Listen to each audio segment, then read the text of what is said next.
I swear to tell the truth, whole truth, nothing but the truth. I do. Please be seated. And once you are seated, if I can get you to scoot that chair all the way up as far as it will go. Can you please state your full name and spell your full name? Danielle Gilbert, DanielleGilbert.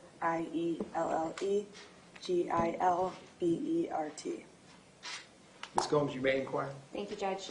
Good afternoon, Danielle. Please introduce yourself to the jury and tell them where you currently live. Hi, my name is Danielle Gilbert, and I live in Orlando. Are you in school in Orlando or are you working? I just graduated from UCF. I graduated with my bachelor's in criminal justice with a minor in psychology.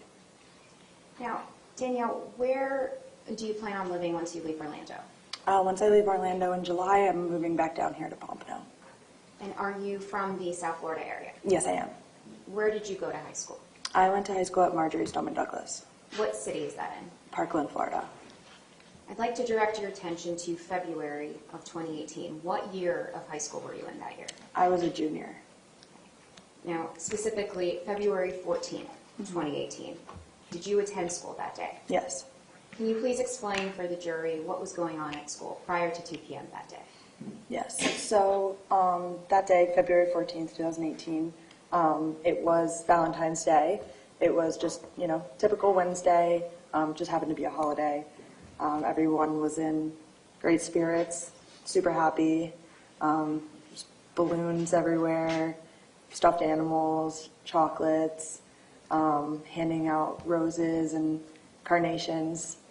It was just, typical. It was actually a really great day at school. Just went through our typical classes, periods, doing schoolwork, lunch in the cafeteria, just what you would assume a normal day would look like. Were those types of festivities common with holidays at your high school? Yeah, if it was like a holiday, people would, like Halloween, dress up, Valentine's Day, bring stuffed animals, just typical things you would assume for holidays. Now, turning your attention to fourth period, what building were you in? I was in the 1200 building. Now, would a map of the school aid in your testimony today? Yes. Okay. Now, you mentioned the 1200 building, but before that, we're going to start with the actual campus. Mm-hmm.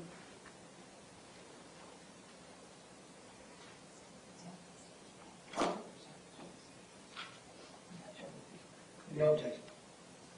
Your Honor, may I approach the witness? You may. Okay. Danielle, I'm showing you what has been pre-marked as states A. Do you recognize this? Yes, I do. How do you recognize it? That is the layout, or I guess a bird's eye view of the Stoneman Douglas campus. And is this a fair and accurate depiction of the Stoneman Douglas campus? Yes. Judge, at this time, the state moves what's been pre-marked into evidence as states A, states 1. Defense, no objection. Without objection, state's A for identification is now going to be in evidence. That's going to be state's Exhibit 1.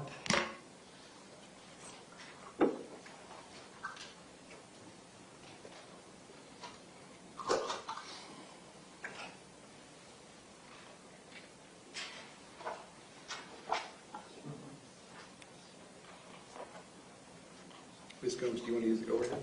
Yes, please.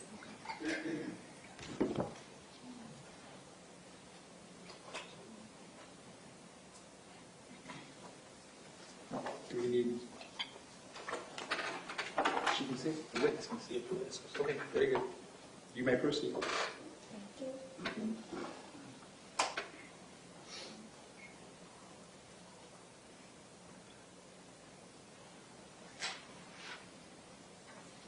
All right, Judge, I'm going to publish what is now in evidence as states 1. Danielle, can you see the image in front of you? Yes, I can. Okay. Can you describe for the members of the jury what we're looking at in this photograph? So this is going to be a bird's eye view layout of Stoneman Douglas. The brown buildings you see are going to be all of the buildings that make up the campus. The top right is going to be the senior lot, where the seniors would go and park for school. On the left-hand side is going to be the football field with the track, the baseball field, tennis courts, and just open fields and just everything that encompasses the campus. You should be able to interact with the screen, Danielle. I'm going to ask you to tap the screen. Give me 1 second. Thank you.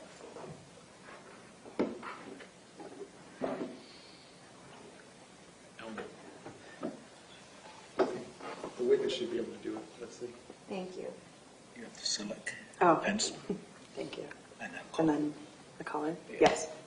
Okay. draw. Now, I'm going to ask you to circle for the jury the 1200 building. That's going to be right here. And is that the building that you were in during fourth period on February 14th? Yes, it is.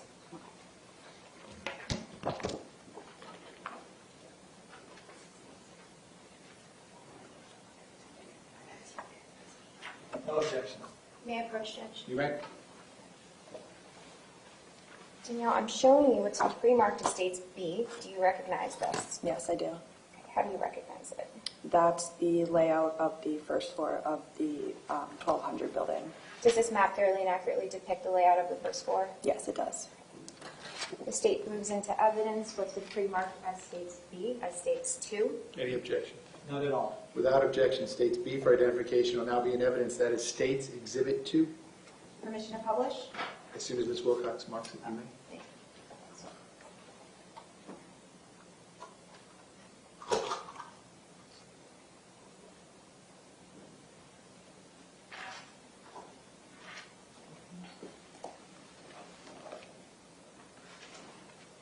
Now publishing States 2.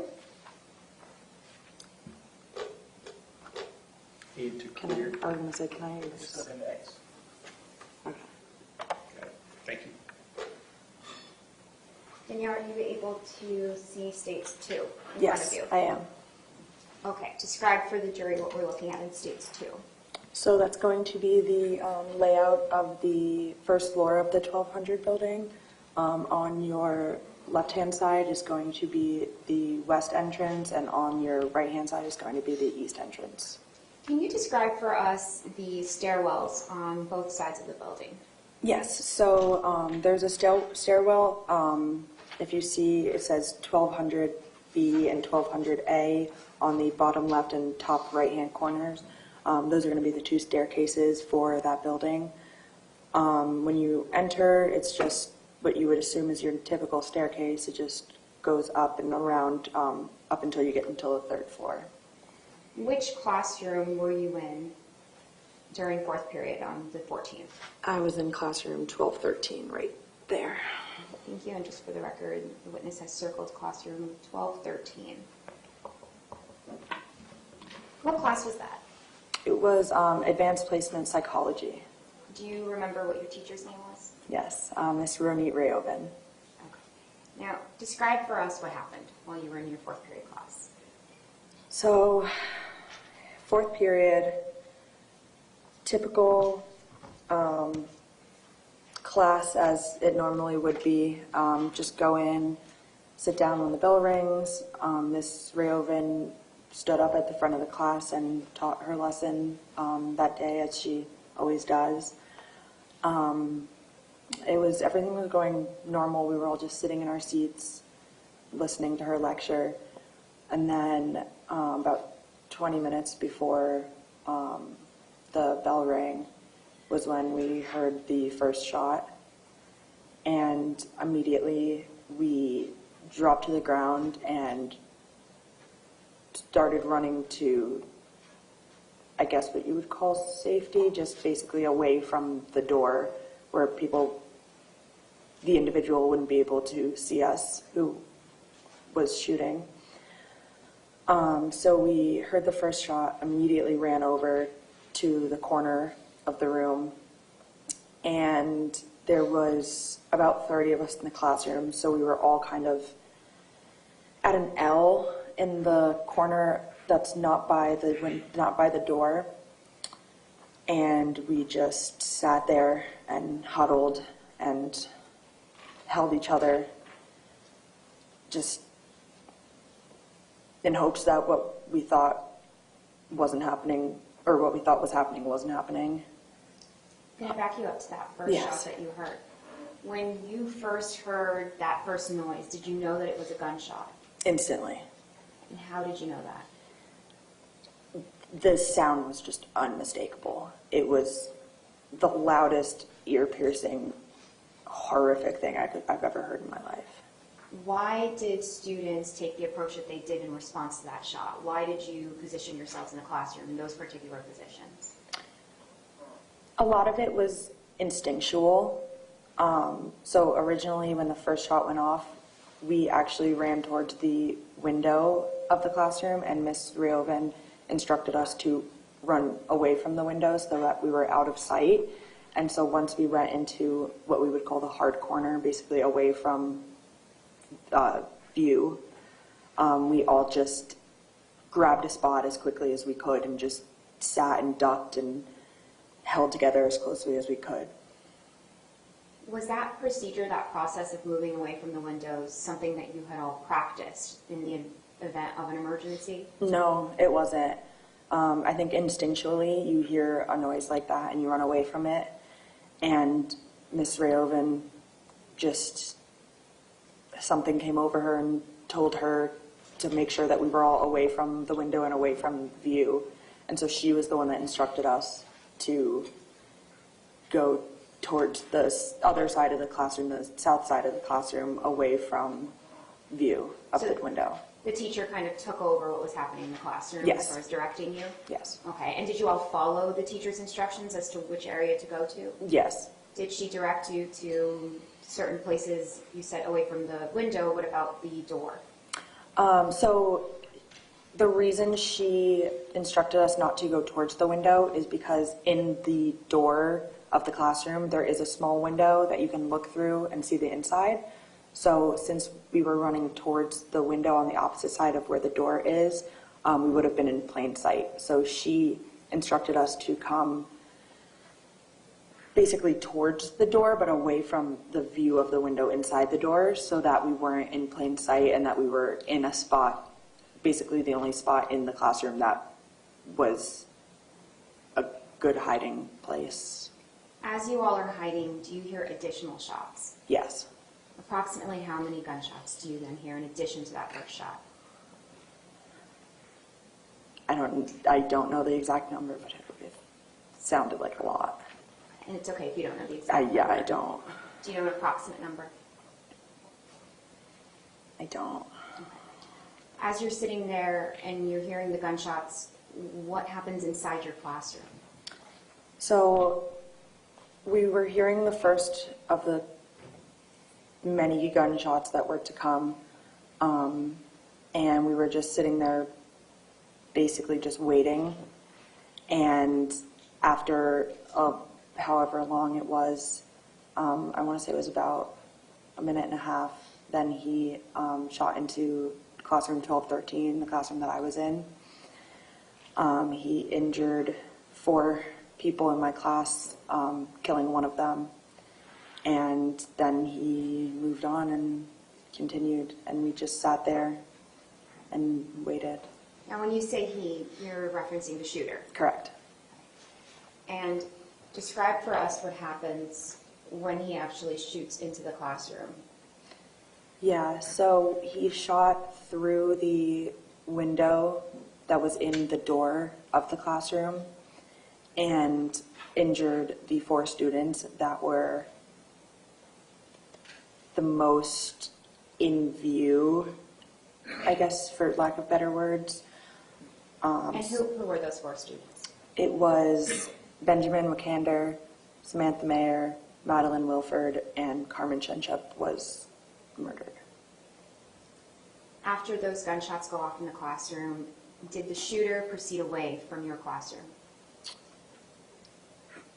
Yes, and I was only aware of this because the sounds of the shots slowly started to decrease and not be able to really hear it anymore. And were you able to track when the sounds of the gunfire were closer to you versus further away from you? Yeah, you could definitely tell whether he was right outside the door or not near you. You're inside the classroom, and you said it's for approximately 20 minutes, is that correct? Yeah, it was about 20 minutes from the time that he started shooting to the time that the police came to our classroom. During those 20 minutes, did any officers walk by? Did you see any officers outside of the classroom window? No, not during those 20 minutes. There was no one outside our classroom, no. And what are you physically observing during those 20 minutes? So while we're sitting there in the classroom, after he had already shot into our class, we were basically just grabbing blankets and tourniquets and it wasn't actually a tourniquet, it was just anything that we could get our hands on. People were taking off their jackets, taking off blankets, and just wrapping it around the students that were injured, trying to stop the bleeding. Was it the goal that students were rendering aid to each other? I think in that moment, we were all just so in such unbelievable shock that there really wasn't anything that any student did that was purposeful, I guess you can say, that they had practiced or knew what to do. Everything was just in the moment, instinctual stuff that we it just came to us in the moment. We just knew what we needed to do. What were you thinking during those 20 minutes? I was just waiting for the police. It was the longest 20 minutes of my entire life. It felt like eternity.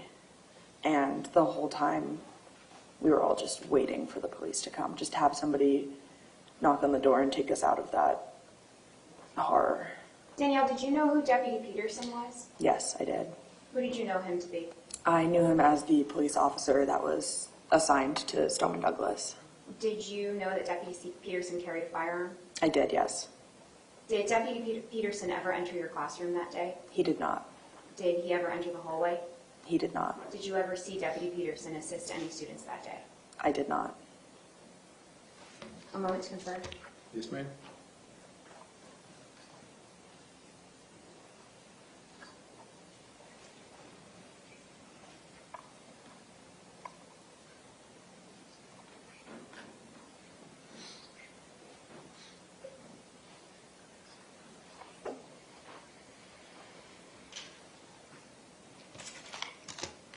Danielle, while you were in the classroom, did you make any phone calls? I did, yes. Who did you call? My mom. Why did you call your mother? Instinct. I just, in that moment, felt like I needed to hear my mom's voice and she needed to hear mine.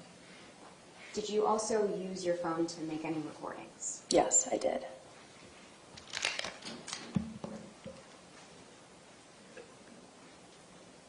Approach the witness. You may. Ms. Gilbert, I'm showing you what's been pre-marked as States C. Do you recognize this? Yes, I do. How do you recognize it? It's the flash drive that I signed saying that those are the videos that I took. And the videos that were taken on your phone were placed on this flash drive? Yes, they were. Judge, the state moves what's been pre-marked as State C to evidence as State 3. Any additional objection? No addition. Over the defense objection. State C for identification will now be in evidence. That is State's Exhibit 3.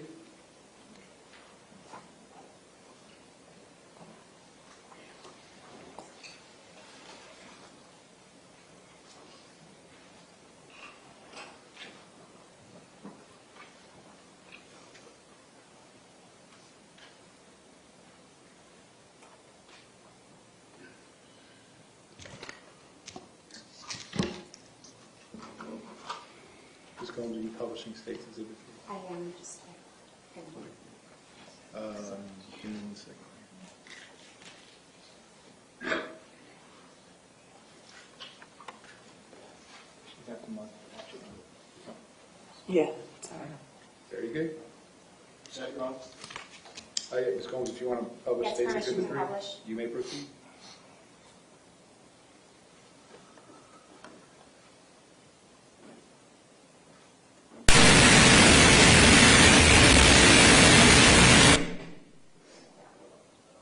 Oh, that's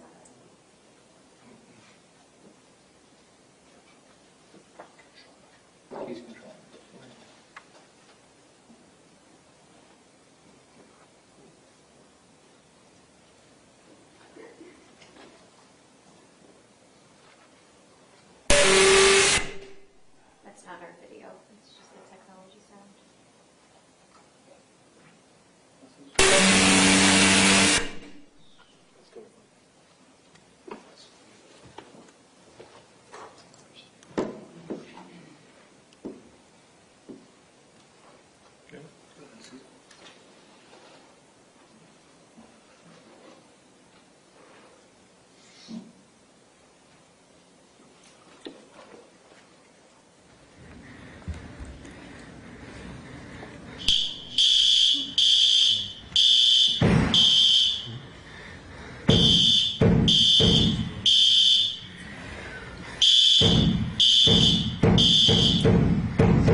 Danielle, that second video was taken at around 2:23:20, is that correct? Yes, that is.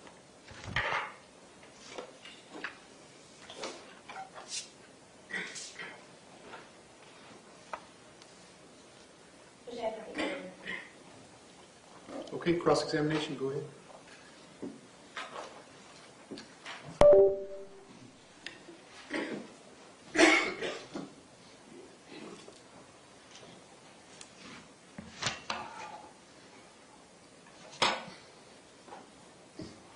Good afternoon, Ms. Gilbert.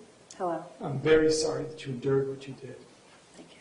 I'm going to be extremely brief, I promise you. Just a few questions. Your classroom, just so they're crystal clear, is on the first floor of the 1200 building, correct? Yes. And the shooter was on your floor when we're hearing at least the initial shots, right? They were very loud. He was on your floor. Mm-hmm. Is that a yes? Yes, correct. And there's no question that he was inside the 1200 building, and you were also inside the 1200 building when you heard those shots, correct? Yes.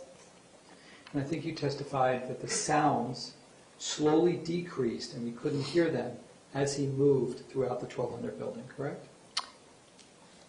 In the classroom that I was in 1213, once he went up a couple of floors, like to the second or third, then it died down, yes. Correct. And there were times then that he would be shooting that you couldn't hear him based upon where you were located, correct? Yes. And you have no firsthand knowledge at all about what he was going through and what he was encountering where he was located, correct? That day, I was not sure. Okay. Again, I'm very sorry that you had to go through this. I wish you the very best. Thank you. Okay, based on that, any redirect? No, Your Honor. Is the witness excused? Yes, she is. All right, you may step down. Thank you very much. Thank you. While she is doing that, State, you may call your next witness. There's the next witness, will be Ivy Schamis. That's going to be through the technology? Yes. Okay, ladies and gentlemen, I'm going to give you a real quick 5-minute restroom break. We need to set up some technology for the next witness. Same admonition as always, please do not discuss the facts of the case, the evidence, the witnesses, or the testimony amongst yourselves or anyone else. No research on the case directly or indirectly in any way, shape, or form. If you'll leave the notepads in your chairs and just step into that corner for one moment, I will be right back with you. Thank you.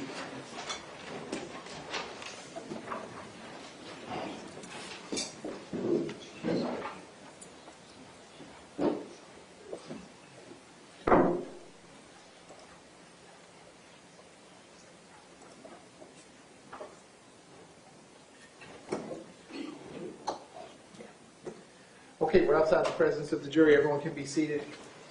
I think, State, we're going to get the Zoom going, and we're going to get your witness on there. I need to get Mr. Peterson on my meeting. The only people admitted to my meeting are going to be Mr. Peterson's computer, your witness. The State is going to be sharing something, and then the courtroom view. you also wanted to share a video or have the witness authenticate if that states Exhibit D for identification? D, yes, sir. Okay. I'm gonna reach out to the witness now, Judge, just to ask Okay, her. so these stay off? Stay off. Yeah, everything stays off. And Judge, while the witness is logging in, may I approach the clerk to hand her the evidence? Yeah, that's fine.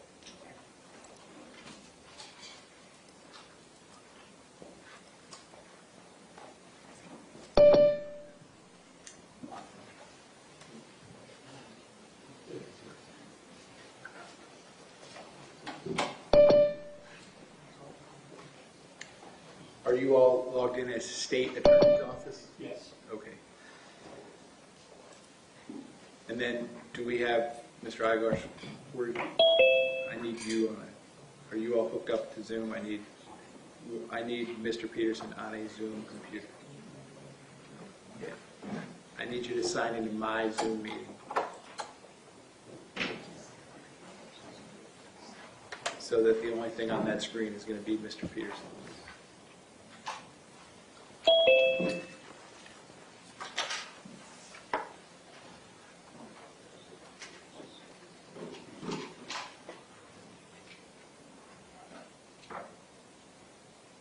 State, while they're doing that, you did tell me this is a relatively short witness, is that correct? Yes. Okay, so we'll get this going, we'll bring the jury back in and handle this witness, and I'll give the staff a real quick restroom break.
Ma'am, Ms. Schamis, I'm going to ask you to raise your right hand, please. You swear to tell the truth, the whole truth, nothing but the truth? Yes, sir. You can put your hand down. Please state your full name and spell your full name. My name is Ivy Schamis, Ivy-Schamis. Ms. Schamis, you see, or now you have, just mute yourself. No, let's try. Just mute. You got it. Talk to the mic. Yeah, that's my fault. Okay. Can you see the bottom left corner of the Zoom screen is actually a picture of Mr. Peterson. It says Mark Eiglarsh on the bottom. Can you see him clearly? Yes, Okay, and Mr. Peterson, can you say something back to me so I can see that the witness can hear you as well? Yes, I can see you. Can you hear him okay? yes, Okay, and Mr. Peterson, you're able to see and hear Ms. Schamis? I can. Okay, so state anything else before we bring the jury back in? Will I be able to see the witness? Black, this screen is not for some reason. Well, but they're gonna play something that can't go up on the screen. Ms. Gomes, could you see, it never came up on the screen? It did. Originally when we practiced, I was able to see Ms. Schamis. It's not here.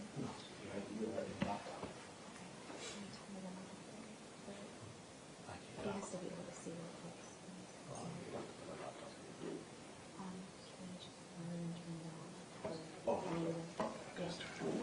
We're gonna turn it on up here, but then we're gonna turn it off when it comes to the exhibit. Yes. Okay. Okay.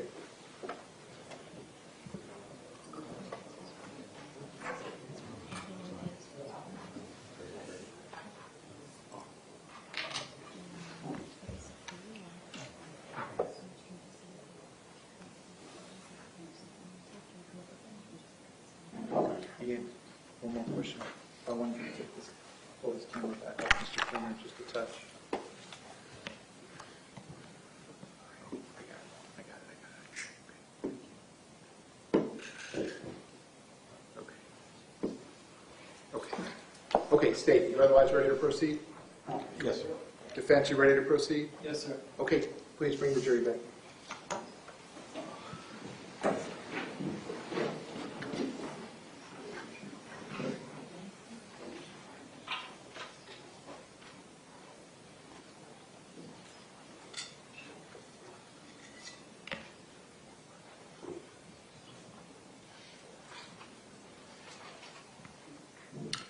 Ms. Schamis, once I have the jury back in, I'm going to have the state call you as a witness, and I'm going to swear you in again and ask you to spell your name again, okay?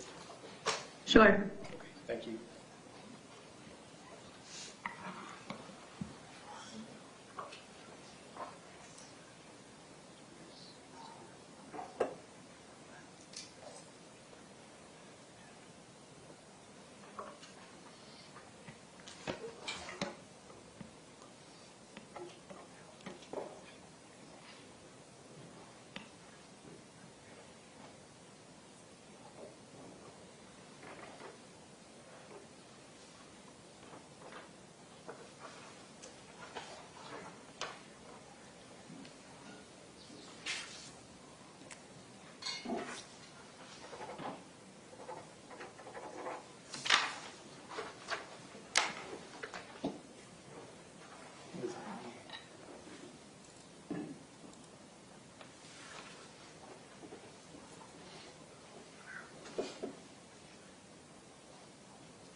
entering.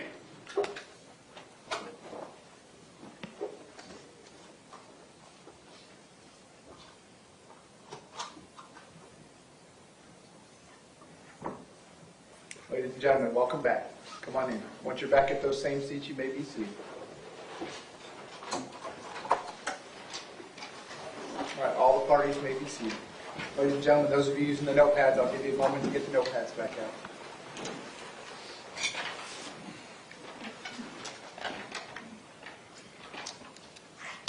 Okay, ladies and gentlemen, when we took our real quick break, we were in the middle of the state's presentation. We're going to resume that momentarily.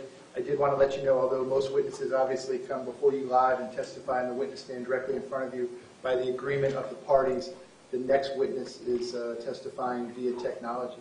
So we're going to go forward with that witness. State, when you are ready, you may call your next witness. The state would call Ivy Schamis, please, Your Honor. All right, Ms. James, can I get you to raise your right hand, please? You swear to tell the truth, whole truth, nothing but the truth. Yes, sir. Okay, you can put your hand down. Can you please state your full name and spell your full name? My name is Ivy Schamis, Ivyschamis. Mr. Clear, you may inquire. Thank you, sir. Ms. Schamis, good afternoon. Good afternoon. Can you see me and hear me? Yes, sir. Okay. Could you please introduce yourself to the jury? My name is Ivy Schamis, and in relation to this trial, I was a teacher at Stoneman Douglas for about 2 decades. And where are you today, Ms. Schamis? I currently live in Washington, D.C. And are you currently employed? I am. And what do you do for a living? I'm an office manager at a small private school in the district.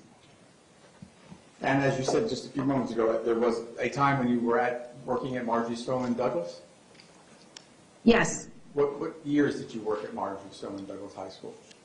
I worked there from 2001 until the end of 2019. And what did you do at Marjory Stoneman Douglas High School? I taught social studies.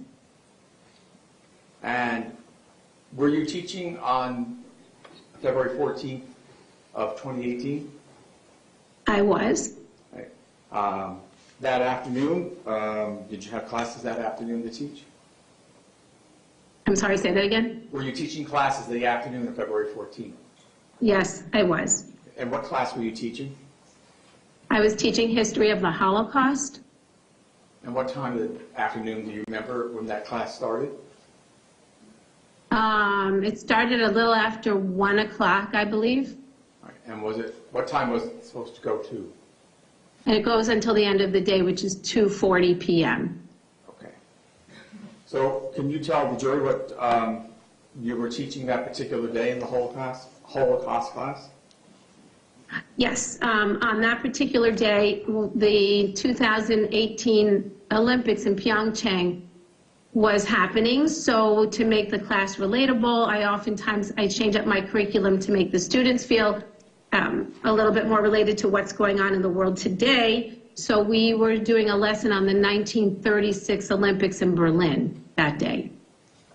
And I forgot to ask you, do you remember which classroom number you were in at the time? Yes, I taught in room 1214 in the 1200 building on the first floor. And while you were teaching that lesson regarding the Olympics, did anything unusual happen? Yes, towards the end of class, maybe 20 minutes or so left, we were discussing the Jesse Owens story, actually, and we heard very loud shots ring out in the hallway, which sounded right outside the classroom. And what did you do when you heard those loud sounds? Well, the students, I had juniors and seniors at the time, and they, I think, froze for maybe a second, and then everybody just scrambled out of their seats and tried to find cover in a very tight space, of course. But and I watched them scramble, and one young lady called me over, so I ran and hovered with her in one of the corners. And do you remember how many shots you heard Or how many loud noises you heard? And there were multiple. It sounded like it was out in the hallway. It was multiple shots. I don't know the number, but it was definitely more than one. Okay. And do you remember approximately how many students you had in your classroom at the time? Yeah, there were approximately 30 students with me at that time.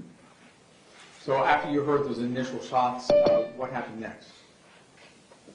So the students scrambled to different areas of the classroom. It was a very small classroom with a lot of furniture and no walk-in closet or nowhere to hide.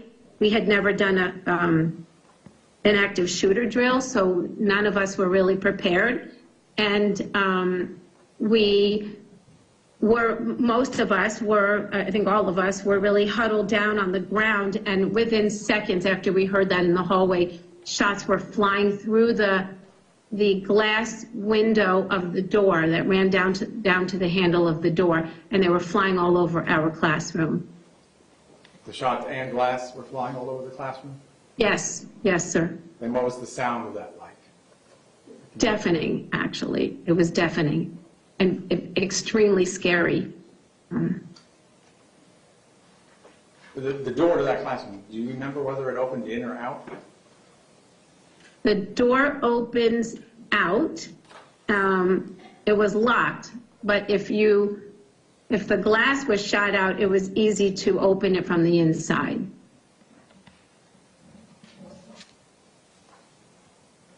Was there a point in time when the fire alarm came on? Do you recall that?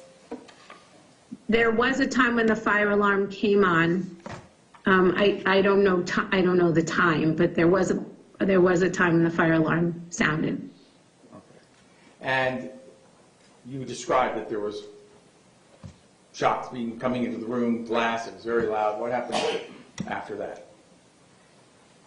After the shots in my classroom? Yes, did you hear anything after that?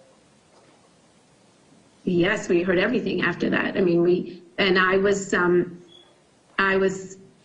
on the ground with some of the students, and I took notice of the kids that were around me, and I just figured that whoever was out in the hallway, I didn't know if it was one person or many, I didn't know, obviously, but I really assumed that person, after they shot out the glass, was going to come into the classroom.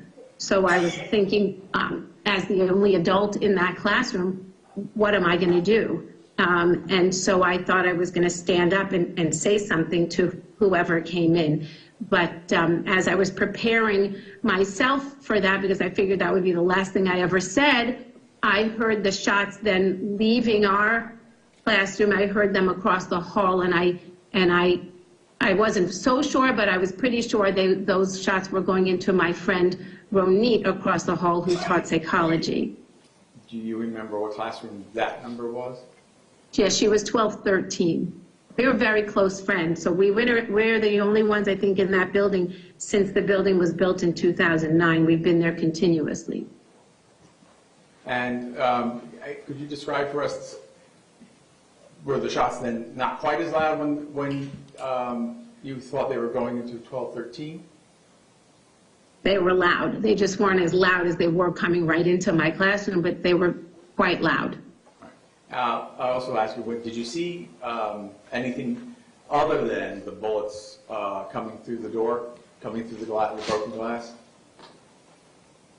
We saw or I saw anyway, I don't know what that part of the gun is that was coming into the class that was going around, but I didn't see a person. Okay, you just saw the end of the gun? Correct. Was it Correct. firing? Sorry? I'm sorry, was it firing when you saw it? Yes.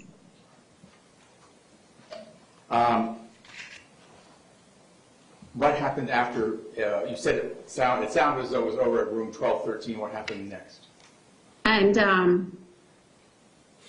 I think originally the students in my classroom were screaming, but then they stopped screaming because we all kept going, shh, shh, shh. We were, everyone was shushing each other because we thought the person with the gun would come back. And so we were trying to be very quiet. So we were all really, really quiet, and we heard the shots, in the hallway and so we heard what was going on, but we were very quiet. Do you remember whether or not the alarm eventually shut off? I don't remember when the alarm shut off. Okay. Do you I don't it shutting remember. off, though? Do you remember it shutting off? You don't remember at all? I'm sorry, I don't remember. I don't remember. I think I was focused on the gunshots. I don't know I don't remember if the alarm went off or I know it was going, the alarm was sounding, but I don't remember when it shut off. And was the alarm also, what was the pitch of the alarm? Was it loud? No. The pitch of the alarm is loud as well, yes. Was there anyone injured or hurt in your classroom? Yes, 4 students were injured, and Nicholas Dworet and Helena Ramsey were murdered in my classroom that day. And when did you realize that they had been murdered? I didn't know they were dead until that evening at the Marriott. Did there come a time when the police showed up? Yes, Kelly in my class was able, I don't know if other students too, but Kelly was able to get 911. That's the young lady that was huddling with me, and she kept saying 1214, 1214, 1214. So I know they knew what room we were in. And so we waited very quietly until until we were rescued. We were just waiting for somebody to rescue us.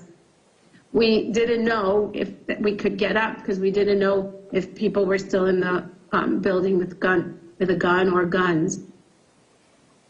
Do you know about how much time elapsed from when the gunshots went off inside your classroom to when you were rescued? It wasn't within the half hour, I believe. We weren't waiting there for hours. I believe it was I think it was within the half hour that a SWAT team came, let themselves into our classroom. And that day and prior to that day, did you know the defendant, Scot Peterson? Very little. I don't think we had much interaction. Very little. Did you see him that day at all? I did not see him that day. In fact, I asked someone if he was on campus that day because I didn't know if he was there. Okay. I believe it's a little unusual because we're on Zoom. This is, Aaron has the drive. This is state's deed for identification. So this was sent, a picture of this was sent up to Ms. Schamis. She looked at this a few weeks, about a week ago. And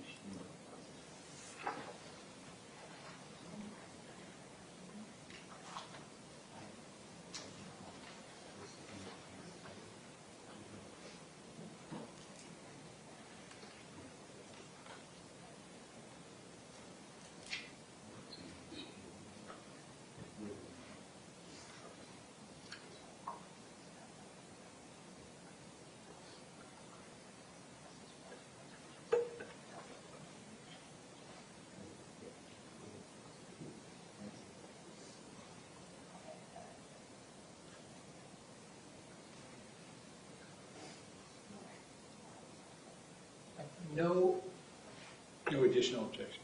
Thank you, Judge. Okay. Go ahead, Mr. Quinn. So earlier, I believe earlier today, did you receive a photograph from Assistant State Attorney Kristen Gomes? Yes. Okay, and do you remember what that was a photograph of? Like a flash drive? Okay. And do you recall ever seeing what was on that flash drive? Yes. And what was on that flash drive, did that accurately represent what was happening in your classroom that day? It does. Mm-hmm. It is an accurate depiction of your classroom that day? Yes, sir. Okay. Judge, at this time, we'd like to enter State's D for identification of evidence. Defense, no additional objection. No additional. Okay, over the defense objection, state's D for identification will now be in evidence. That is state's Exhibit 4, state this is 2 clips, correct? Yes, sir. On one, yes, on Yeah, one. so we're going to turn that off, and then I'm going to enable the sharing screen, and you're going to play it.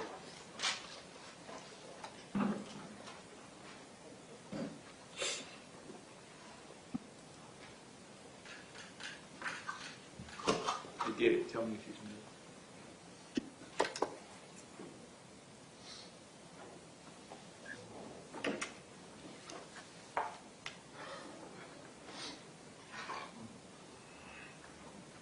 And Mr. Clary, you want to publish states 4?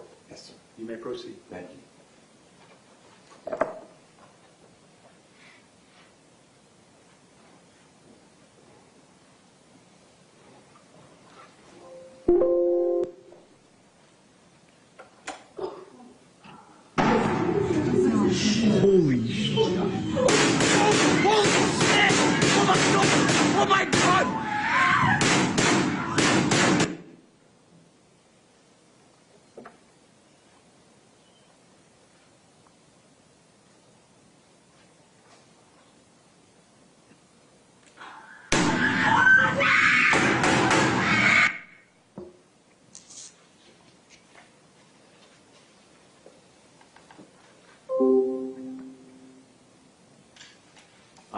That was it, really.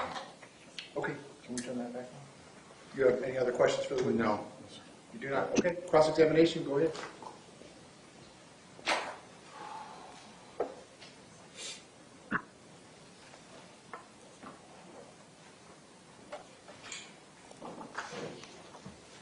Good afternoon, Ms. Schamis. Hi. I'm sorry that you went through this. I just have a few very quick questions, okay? Yes, sure. I just want to make sure I heard you correctly. Your classroom was 1214, correct? Yes, sir. And that would make it on the first floor of the 1200 building, correct? Correct. And the shots that you heard from the hallway towards your direction, your classroom, were what you call deafening. They were very loud, correct? That's correct. And then you heard shots in your friend's classroom, correct? Correct. And that was right across the hall in 1213, correct? Yes. And I think I heard you say that while those sounds were loud, they were less loud because it was just across the hallway, correct? Yes. They were loud. I'm not saying they were the same exact as shots coming through my classroom, but Right. they were also loud. Without question. But I think your words, if I heard you correctly, that they were less loud than the ones that you were encountering in your classroom, correct? Sure.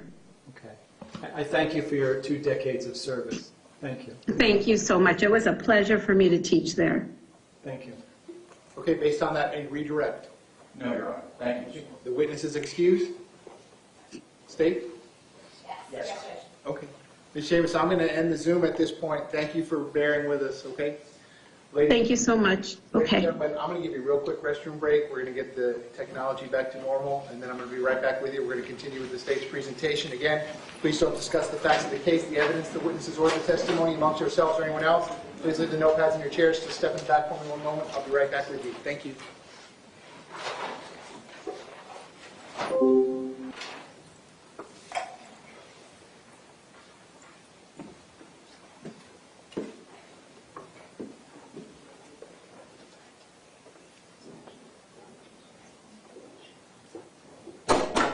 Okay, we're outside the presence of the jury. Real quick 5-minute restroom break. We'll be in recess for 5 minutes.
Peterson 19-7166-CF10A. I continue to have Ms. Gomes, Mr. Killoran, and Mr. Klinger present for the state. I continue to have Mr. Eiglar's present with Mr. Peterson, likewise, who is present. I'm outside the presence of the jury. State, anything you need me to address before we resume your presentation? No, Judge. Defense, anything you need me to address? No, thank you, Judge. Okay, so assuming we go to 5 or as close to it, I have on my regular docket some things tomorrow, so I'm going to ask the jurors to be back at 9:45 a.m., hoping to resume the trial at 10 a.m. State, any problem with that? No. Defense, any problem with 10 a.m.? Love it. Thank you. Okay, very good. Okay, please bring the jury to.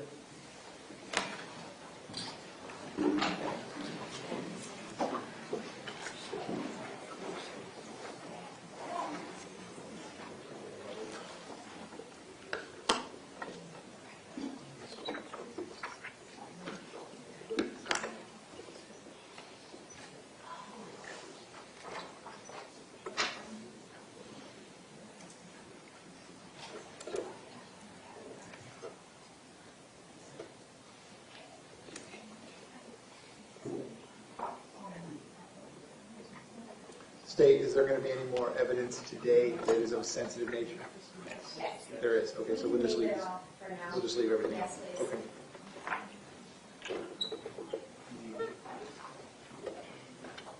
Your Honor, I also showed you the closed orders to Larson, also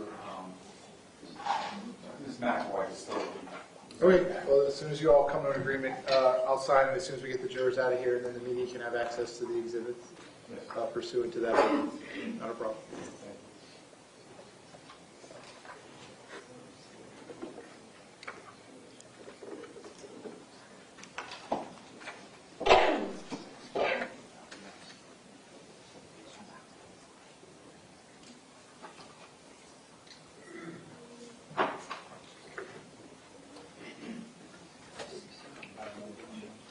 Your Honor, it's the Dell remote.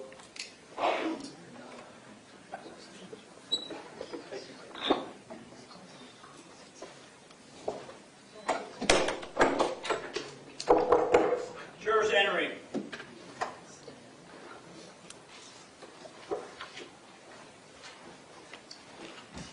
Ladies and gentlemen, welcome back. Come on in. Ladies and gentlemen, welcome back. Come on in. Once you're back at those same seats, you may be seated. All the parties may be seated. Ladies and gentlemen, those of you that are using the notepads, I'll give you a moment to get the notepads back out.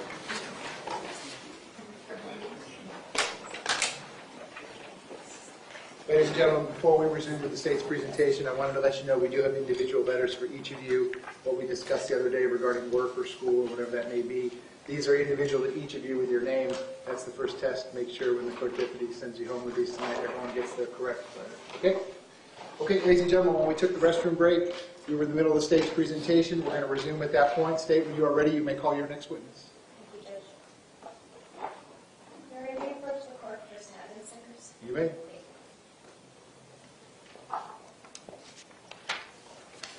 And in the meantime, Judge, the state calls Ron Lowther.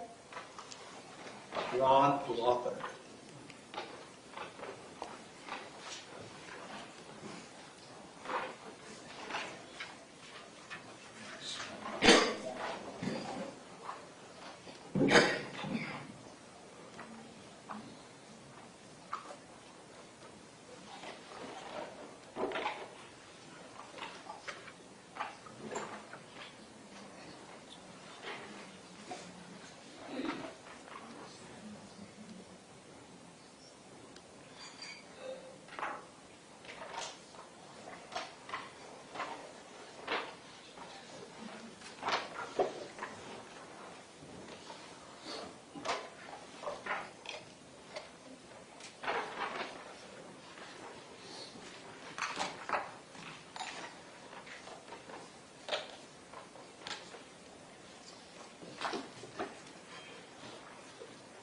Sir, if I could have you come all the way up here to the witness stand, please. Once you reach it, but before you have a seat, you can just stop and look at me.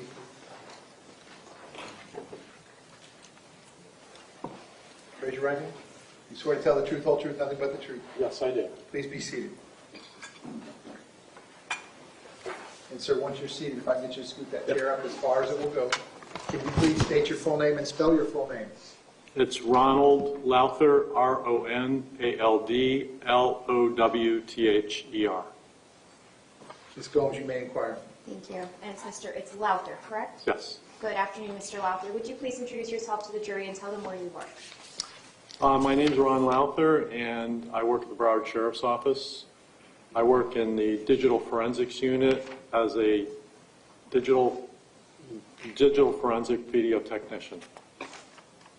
How long have you worked for BSO?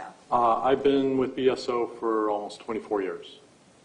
What do your duties entail as a technician? Could you repeat the title? I apologize. Digital forensic video technician. Digital forensic video technician. What do your duties entail? I retrieve and process video evidence. What trainings or courses have you taken in order to retrieve and process video evidence? My first training was mostly informal with hundreds of hours in training. And then my formal training is through the Federal Law Enforcement Training Center, FLETC, in Glencoe, Georgia. And I had completed a video recovery program and also a cyber security program. How have you applied some of these skills throughout the duration of your career? Well, my background is in film and television, and I've been a film and television producer and director of photography for over 36 years. As it relates to your work with BSO, when you retrieve video surveillance, what does it mean to process it? Well, once I recover video from a detective's instructions, what they want, time frame, cameras, so forth, I then take it back to my office, and what I'll do is I'll provide a copy for the detectives to review. Then they'll make a request for what they want me to focus in on. So I'll take those segments of the video, I'll clarify it, I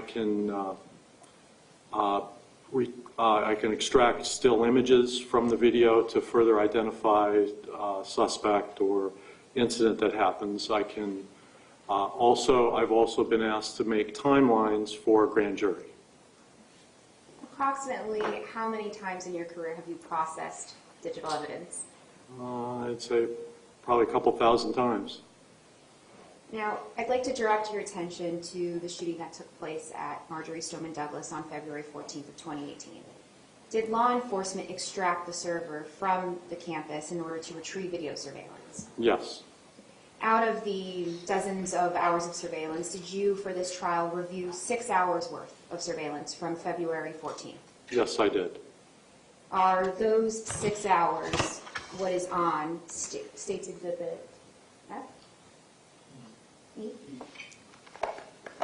Are those 6 hours of surveillance what's on State's Exhibit E? Yes. Okay. May I approach the witness, John? You may. Mr. Lowther, I'm showing you what's been pre-marked as State's E. Do you recognize it?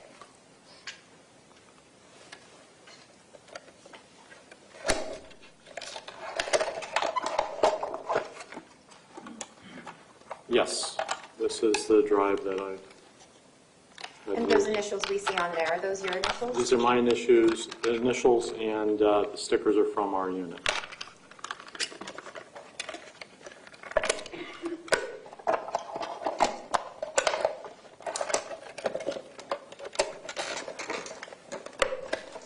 Thank you. And is this a true and accurate copy of those 6 hours of video surveillance? Yes, it is.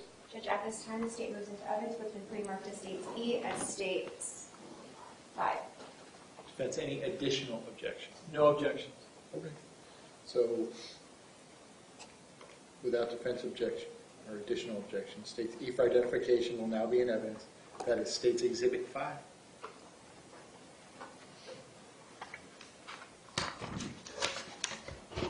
Sir, did you, from those 6 hours of surveillance, review individual camera angles? Yes, I did.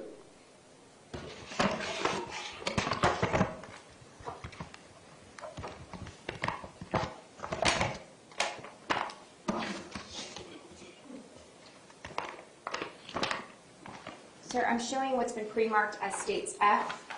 Do you recognize this? States F, a composite exhibit. Yes, those are my initials. Okay. And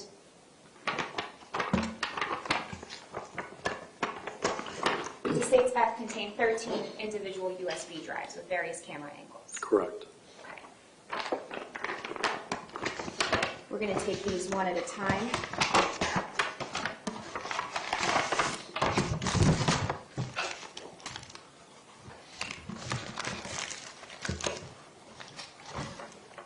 I'm showing you States F1.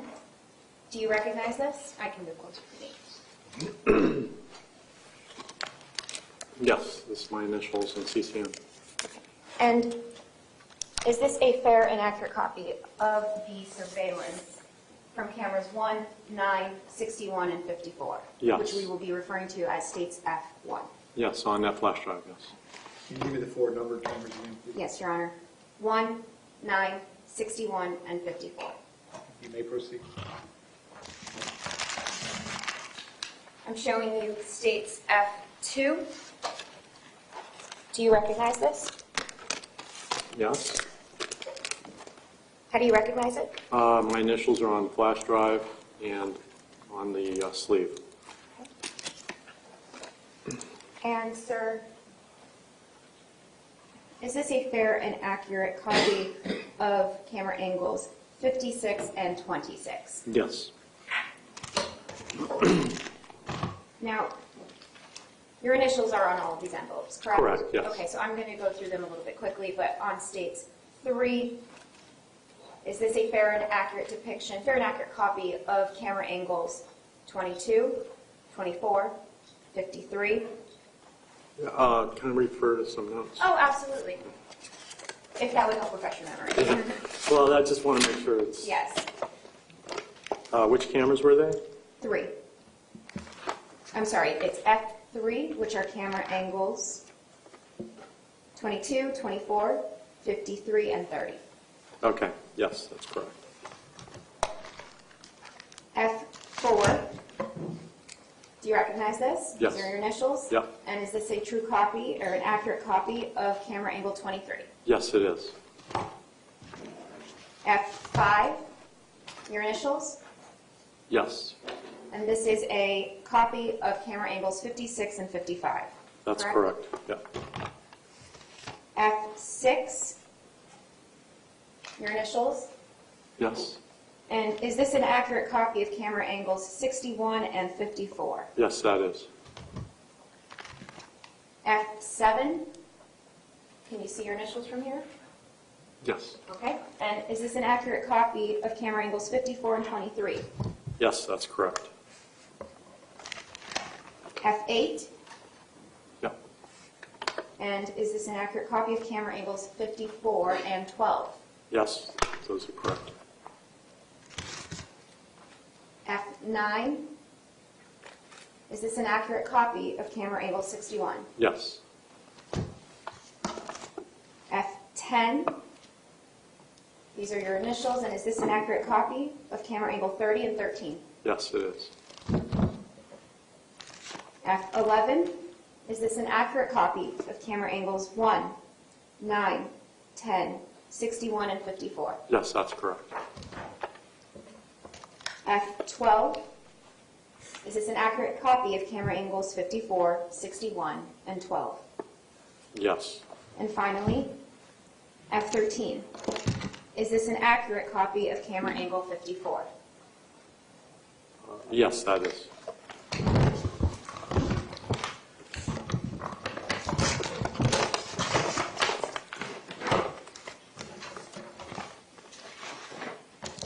Combined in State's Composite Exhibit F, the state now moves into evidence what's been pre-marked as States F as States 6. Defense, any objection? No objection, Your Honor. Without objection, States F for identification will now be in evidence.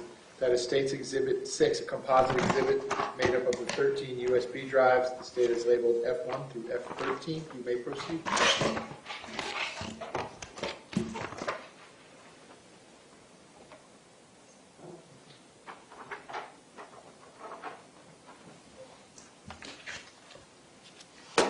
Sir, were you provided with BSO radio dispatch audio from the incident? Yes, I was. Did you link up that dispatch audio to the surveillance in this case? Yes, I did. Did you sync that dispatch to the surveillance and place it on this USB drive? That's correct, yes. Now, I'm showing you what's been pre-marked as states G. Is this a true copy of the dispatch and surveillance sync-up that you created? Yes, it is. At this time, the state moves into evidence what's been pre-marked as states G as state 7. Any objection? No, Your Honor. Without objection, stage G for identification will now be in evidence as State's Exhibit 7.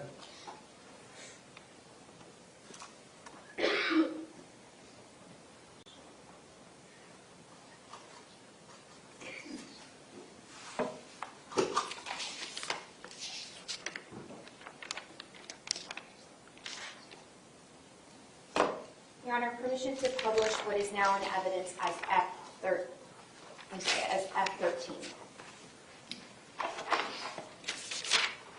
You want to publish State's Exhibit 6 and more particularly F13. Yes. Okay, you may proceed.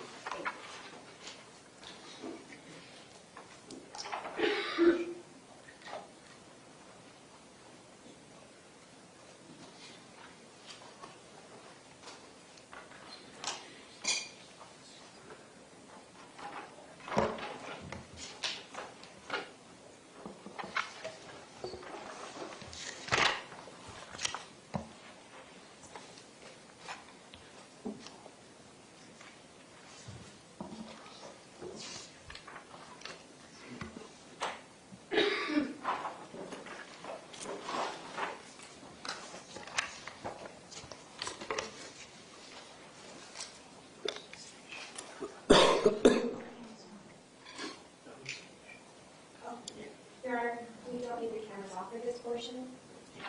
You do not need them Do on. not, we can turn them on if it's okay with Your Honor.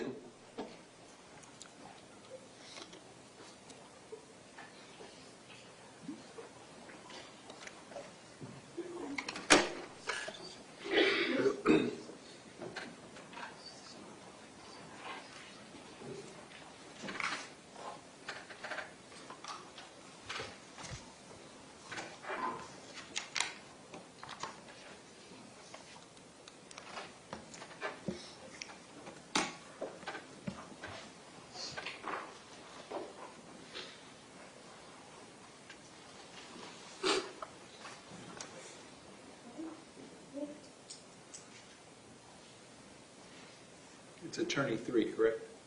Attorney 3.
Mr. Lowther, what is the time on the bottom of the screen? Or at the top of the screen, I apologize. Off the screen. It is 2:24:52. 22453.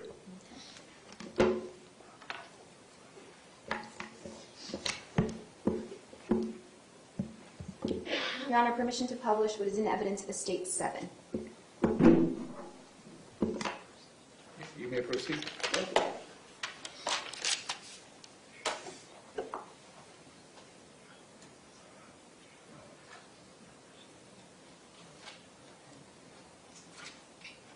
Ms. Gomes, you will tell me if there's anything that requires the screen to go back. Yes, Judge, I will let you know.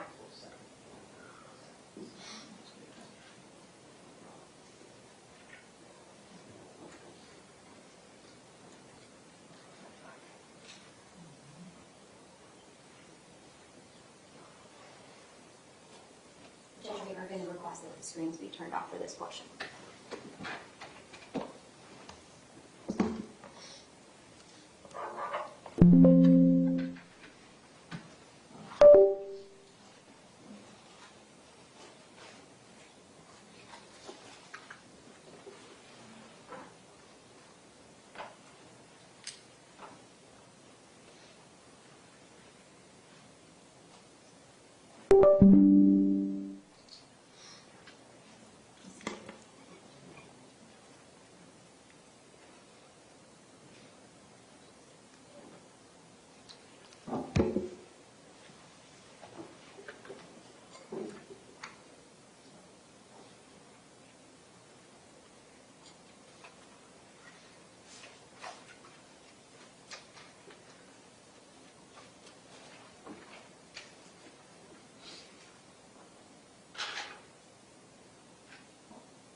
Judge, that was states 6, 7 of the composite. I apologize. We're going to now play state 7, which was what I did to publish. That was F6. Yes, correct. Correct. Instead Okay, of back. and now this is 7, which has an audio sync. Correct. Wait, can I hear that again? I heard Yes. state 7, it's not? No, it was supposed to be. We're going to play state 7 now. So what was that? That was F7.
Mr. Lowther, you combined these screens to play side by side in sync for timing, correct? Correct, yeah, the times are synced together.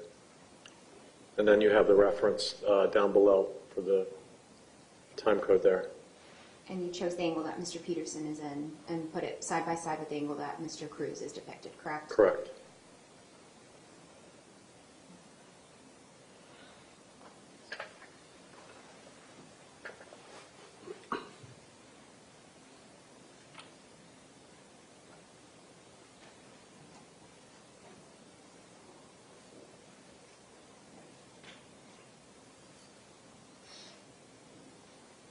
And you chose these camera angles to follow the route that Mr. Peterson takes in the golf cart, correct? Correct, yes.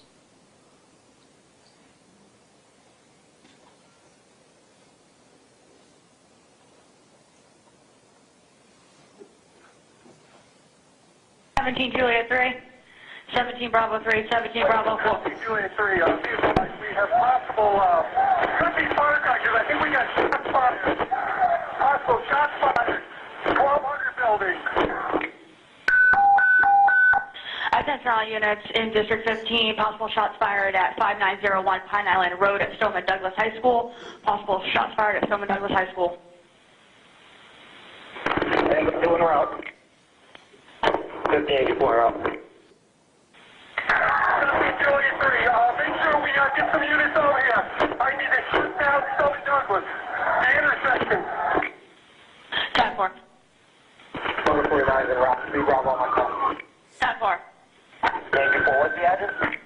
5901 Pine Island. We're talking about the 1200 building. It's going to be the building off of Holmberg Road. Any descriptions? I'm coming up from Westlake Middle. We don't have any description yet. We just hear shots, but appears to be shots fired. I'm over on the south side, over by the 700 building. Angle 2, I'm shutting down eastbound Holmberg at the divide between Blades and the high school. 17 Bravo 1, I'll get the west side of Stoneman on Holmberg. 10-4, west side of Holmberg. 7 Juliet 4 responding. Hey, Juliet 1.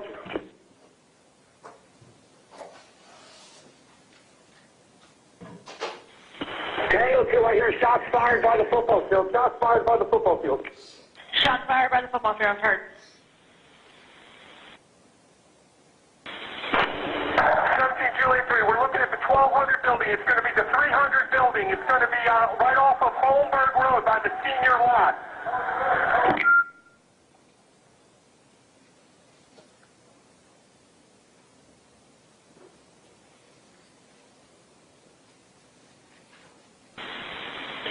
Get the school locked down, gentlemen.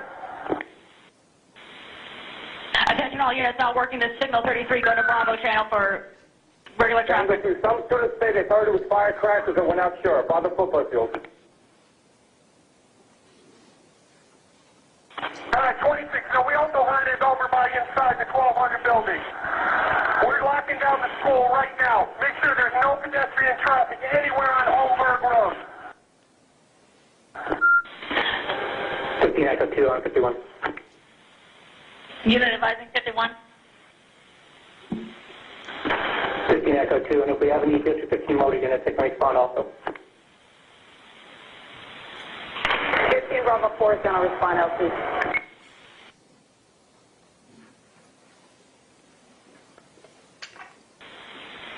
Any unit not working the signal 33, go to Bravo. So I got more students running west towards the football field. 3, we're going to Bravo. I hear shots fired. Shots fired. Shots fired. All units on the shots fired, stay on main.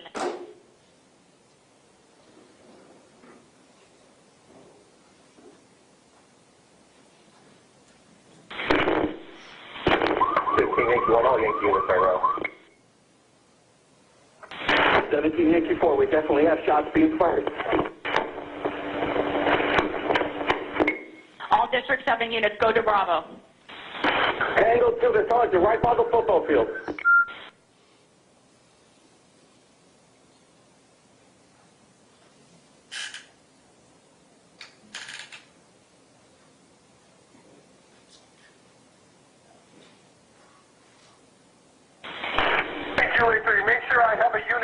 front of the school. Make sure nobody comes inside the school.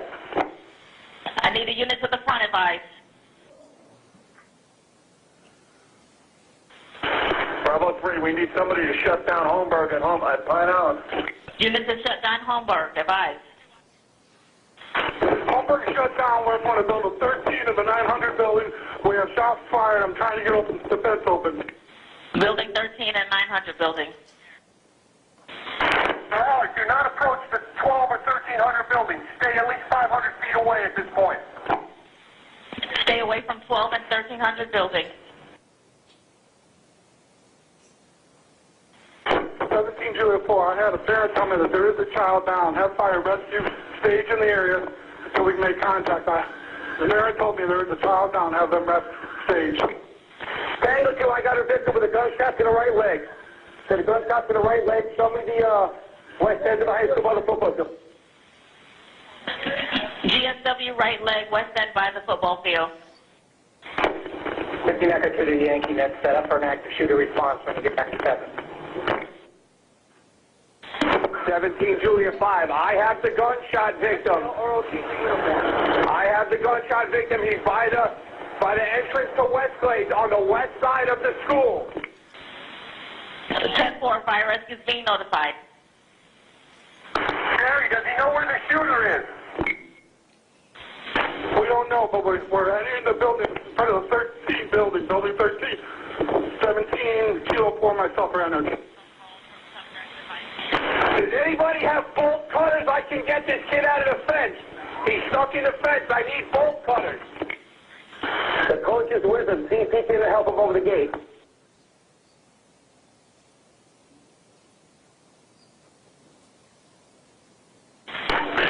Kilo 4.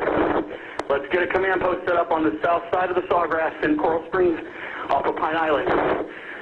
The gate for the student entrance is unlocked. We need to get units in here so we can start trying to find this guy. Victim saying it's a male in a hoodie he could not describe with at least an AR-15, if not an AK-47. 10-4, all units be advised, a male in a hoodie, possible AR-15 or AK-47. Now, sir, this exhibit that we just watched, State 7, includes only the duration of which the shooter is seen, correct? Correct, yes.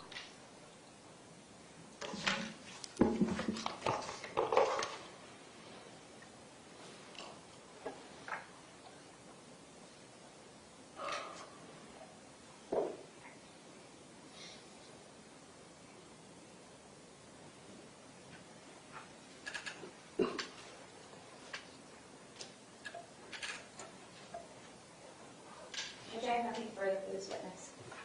Okay, cross-examination, go ahead.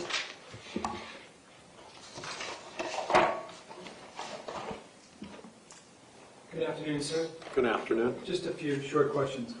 Who instructed you to do the work that you did here?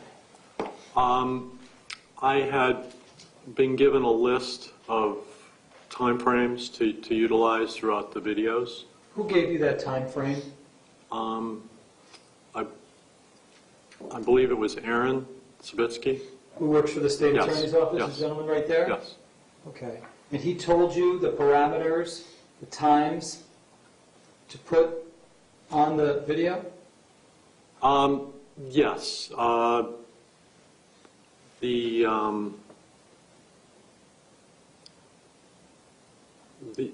From the other part with Cruz, I believe I had already had something in place for that already from previous trial. Okay, so it ends at about, if I remember correctly, 30 or 31. Were you instructed to include anything more or just end it right there? That's where I had to end it. Did you know that there were additional statements made by my client over the dispatch? That's all I had for dispatch. There was no other audio that I was supplied with. Okay. Oh, wait, excuse me for that. No, that was, I had placed the audio for the duration of the video because it had to coincide with Cruz doing his action. That's basically what I was instructed for. Okay, so what you said earlier was a misstatement. You still had additional audio that memorialized what officers, including my client, was saying while they were on the scene, correct? Yes. And who told you to cut that out so the jurors can't see it or hear it? Well, it was just for the duration of the video that I was instructed. Okay. But you have that audio, the additional audio, which would have additional things that my client said while he's on the scene, correct? Yes. I didn't follow through the rest of the audio to listen to what else was said, maybe a second or two or a couple minutes, I can't remember. But I didn't listen through the whole audio portion.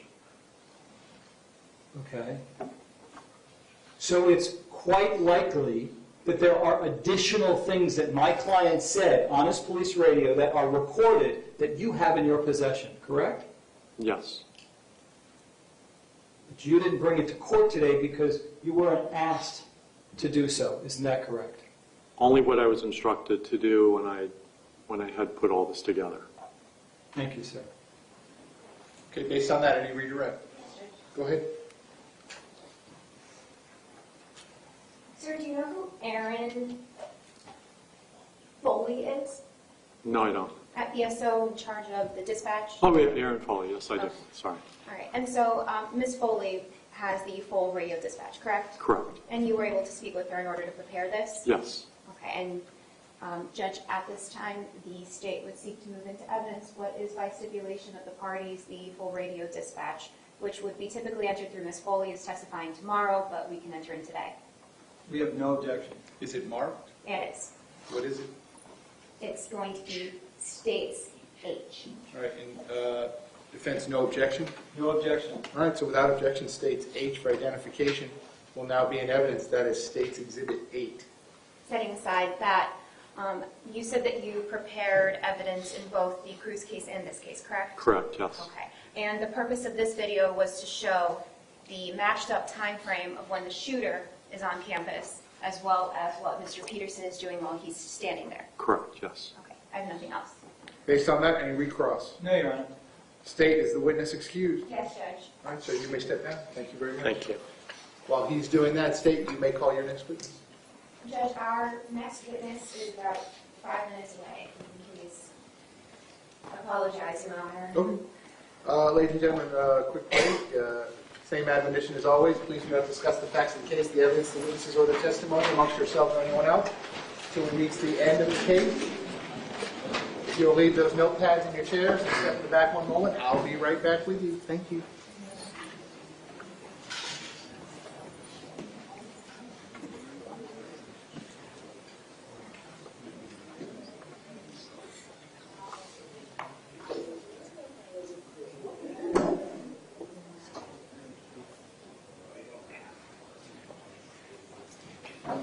Okay, we're outside the presence of the jury. Everyone can be seated. State, Ms. Wilcox needs State's Exhibit 8 to be marked, please. Besides that, we'll be in a quick recess. State, tell me when you're ready to resume. Okay, Judge, I apologize for the delay. Okay.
Welcome back, ladies and gentlemen. Come on in. Once you're back in those seats, you may be seated. Ladies and gentlemen, you may be seated. All the parties may be seated.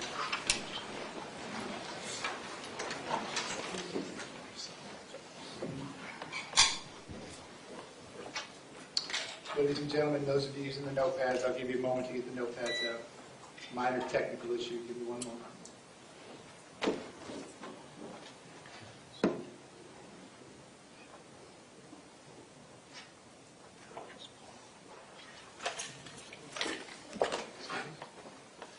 Okay, state, ladies and gentlemen, when we took our final restroom break of the day, we were in the middle of the state's presentation. We're going to resume at that point. State, when you're ready, you may call your next witness. Officer Jeffrey Heinrich.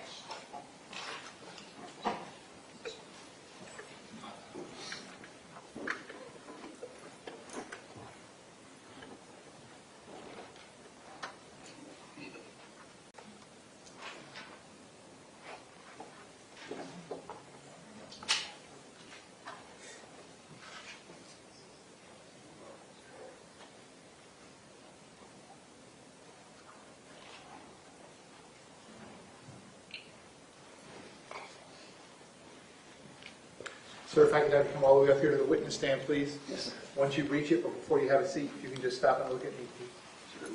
Raise your right hand. You swear to tell the truth, whole truth, nothing but the truth. I do. Please be seated. And once you're seated, if I could just scoot that chair all the way up as far as it will go. Can you please state your full name and spell your full name? Sure. Jeffrey Allen Heinrich. Last name is Heinrich. Jeffrey? Yes, I'm sorry. Okay. Ms. Gomes, you may inquire. Thank you. Good afternoon. Is it officer, detective? It's sergeant. Sergeant, I Yes, ma'am. apologize. That's Good okay. afternoon, Sergeant Heinrich. Please introduce yourself to the jury. Tell them where you currently work. I'm currently a canine supervisor, canine sergeant at Coral Springs Police Department. How long have you been with the Coral Springs Police A Department? little over 27 years. Could you give us just a little bit of background of your time at the Coral Springs Police Department? What are some of the positions that you've held? I've mostly worked midnights almost my entire career. I started off first as a police officer on the road, became a regular canine officer, spent most of the time on midnights at that time. I left the canine unit, went back to the road for a few years, and then I became an SRO. I was a school resource officer at Coral Springs High School for about 4 years. After that, I got promoted, went back to midnights, the midnight shift, as a new sergeant. And then when the sergeant position opened up as a canine sergeant, one of our canine sergeants retired, I took his position, and that's where I've been currently. What are some of your responsibilities as canine sergeant? We run a 5 or 6 dog team. I'm tasked with their daily duties, responsibilities to supervise them, scheduling, evaluations, training. I'm also the lead trainer for our canine unit, so that encompasses most of what I do. What were some of your responsibilities as an SRO? I'm sorry? What were some of your responsibilities as an SRO? I was a school resource officer, like I said, for 4 years. We investigated crimes, we counseled, mentored, you name it. I worked at Coral Springs High School, which is one of our tougher schools in our area. We had a pretty bad gang problem, so a lot of it came down to mentoring. But there was quite a bit of crime, unfortunately, and fights and things like that on a daily basis. So we dealt with that, tried to curb that type of stuff, as well as just the common stuff as far as bullying, things like that we'd have, or any crime that happened on campus that we would have to investigate, including like child abuse and things like that. While you were acting as an SRO, did you ever perform any administrative searches of backpacks or lockers? All the time, yes. We've done, I can't tell you how many. You act as a school resource officer, you act as basically as a parent. You're kind of considered in that role. So you have exceptions to where you can actually search people's backpacks, things like that. It's kids' school, stuff like that. If we get a call of somebody that may have narcotics, we can actually bring that person into school and actually search their backpack, stuff like that. So we would do that type of stuff on a very regular basis at the school that I was at. And that's different than needing a search warrant, right? If it's That's not- correct. it's not a child. Correct. Out in the public, or if I was working the road out as a officer, I would need probable cause. I would need much more than that. With working in the schools, because of the safety and the safety of the students, I guess your longitude would be a little bit broader. Now, do you yourself live in the South Coral Springs area? Yes, I live in Coral Springs. I've actually grew up there. I went to Coral Springs High School. And are you familiar with Marjory Stoneman Douglas? Yes, my wife and my son both. My wife worked there as a teacher, and my son was a student there. Back in February of 2018, was your wife employed at Stoneman Douglas? Yes, she was a PE teacher as well as an assistant athletic director. And was your son in February of 2018 enrolled at that school? Yes, he was a junior. Were you working on February 14th of 2018? No, I was actually, my son played baseball there, so I was actually out on the baseball field. I manicure the baseball, I guess that would be the best word. I'm a lawn maintenance guy, I guess you want to call it. So I take care of the actual playing surface, which is the clay, and then I also, when the infield's made out of grass, so I'll mow the infield. If you have any dealing with the county, you don't really want the county maintenance people coming in and dealing with this stuff. We had a really nice field, so we tried to keep it that way. So I was there regularly dealing with the maintenance, day-to-day maintenance of the field and preparing the field and stuff like that for practices and things like that. And to clarify, you weren't paid to do this? No, it was strictly volunteer. It was because my son Kevin has grew up playing with the head coach there, which is Todd Fitzgerald. He's played with him since they were 8 years old, so I've known them for 20-something years. So on the 14th, was it your day off as far as law enforcement work goes, but you were working in the field? Yeah, I don't remember 100% if I was completely off, but I would have been. If I was working, I would have been working midnights. So I don't know if I went in before work. I don't have that recollection. But at the time that I was on the field, it was my own time. I was there just helping out. Describe for the jury, if you recall, approximately what time you would have arrived at school. Yeah, probably. I'm usually there an hour and a half, maybe 2 hours before school starts or gets out. So probably between 12 and 1. I don't have independent recollection of exactly what time I'm there, but I would safe to say probably an hour. And I used to go. They'd have a security guard at the back gate. I'd call the security guard. They'd let me in the back gate, and I'd drive back to the back of the field which is exactly what I did that day. And I parked my truck on the back side of the baseball field. You're out on the baseball field. Describe for the jury what happens while you're on the baseball field. Sure. Just out there, we have a fire hose apparatus that you wet down the clay, because in South Florida, the clay, it's very hot, so the clay dries out very quickly, so there's a lot of dust and things like that. So to help the playing surface, we water it with a big fire hose. So there's a fire hose in the middle of the field apparatus that you can hook up. So I was between third base and second base. There's the shortstop area, and facing towards the school, which would have been east there, and I was actually just physically watering the field when I heard the fire alarm go off. Fire alarm went off. I worked in schools. It's a normal, everyday thing. Someone in culinary is always burning something or anything like that, so it's not uncommon for that. So, but where I could see the kids walking out from between like the gymnasium and the 1300 building, and you could see them walking. They were walking towards me, towards the baseball field. Sergeant, can I put up a picture? Sure. So just to help you. Absolutely.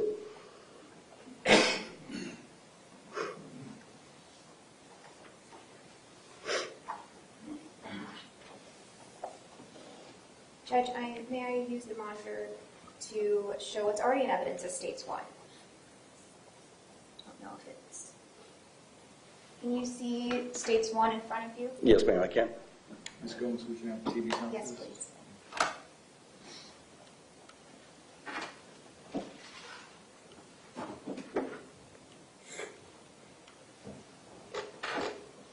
Okay, so you were just referencing the field that you were, I guess, manicuring. Correct, that's the one, correct, directly right next to the football field. Okay, your screen is actually interactive. Oh, okay. So I'm going to give you just a moment. Sure.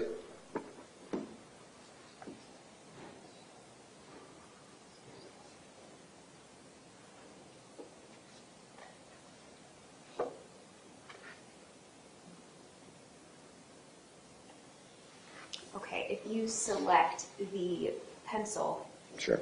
option, and see at the bottom left. I think I did. Okay, great. I'm going to ask you to please circle where you were Sure. when you first heard the fire alarm go It's off. going to be right in that area there. Okay. Now, you were just describing students that you saw. Yeah, you could see them. So this walkway right here that comes out, this walkway comes from the school. So you could see the kids just walking out here, and like it would be a normal fire alarm going off. There was people just, like I said, casually walking just as like a fire alarm, dismissal for a fire alarm. It was close to the end of school, so it was nothing, like I said, nothing concerning. Was out there, and then, I don't know, a minute or so later ago, I heard what I thought at the time, and I said in my deposition, was fireworks. It sounded like, found like a couple bangs going off. Again, I didn't think anything of it because I'm not getting anything else. The kids are still walking normal. Nobody's running. Nothing seems to be wrong. So I kind of disregarded it as, maybe that was the reason the fire alarm. Maybe someone threw a pack of firecrackers inside the school. Like I said, it's not uncommon for kids to do silly things at schools. They do it all the time. So I figured that's what was going on.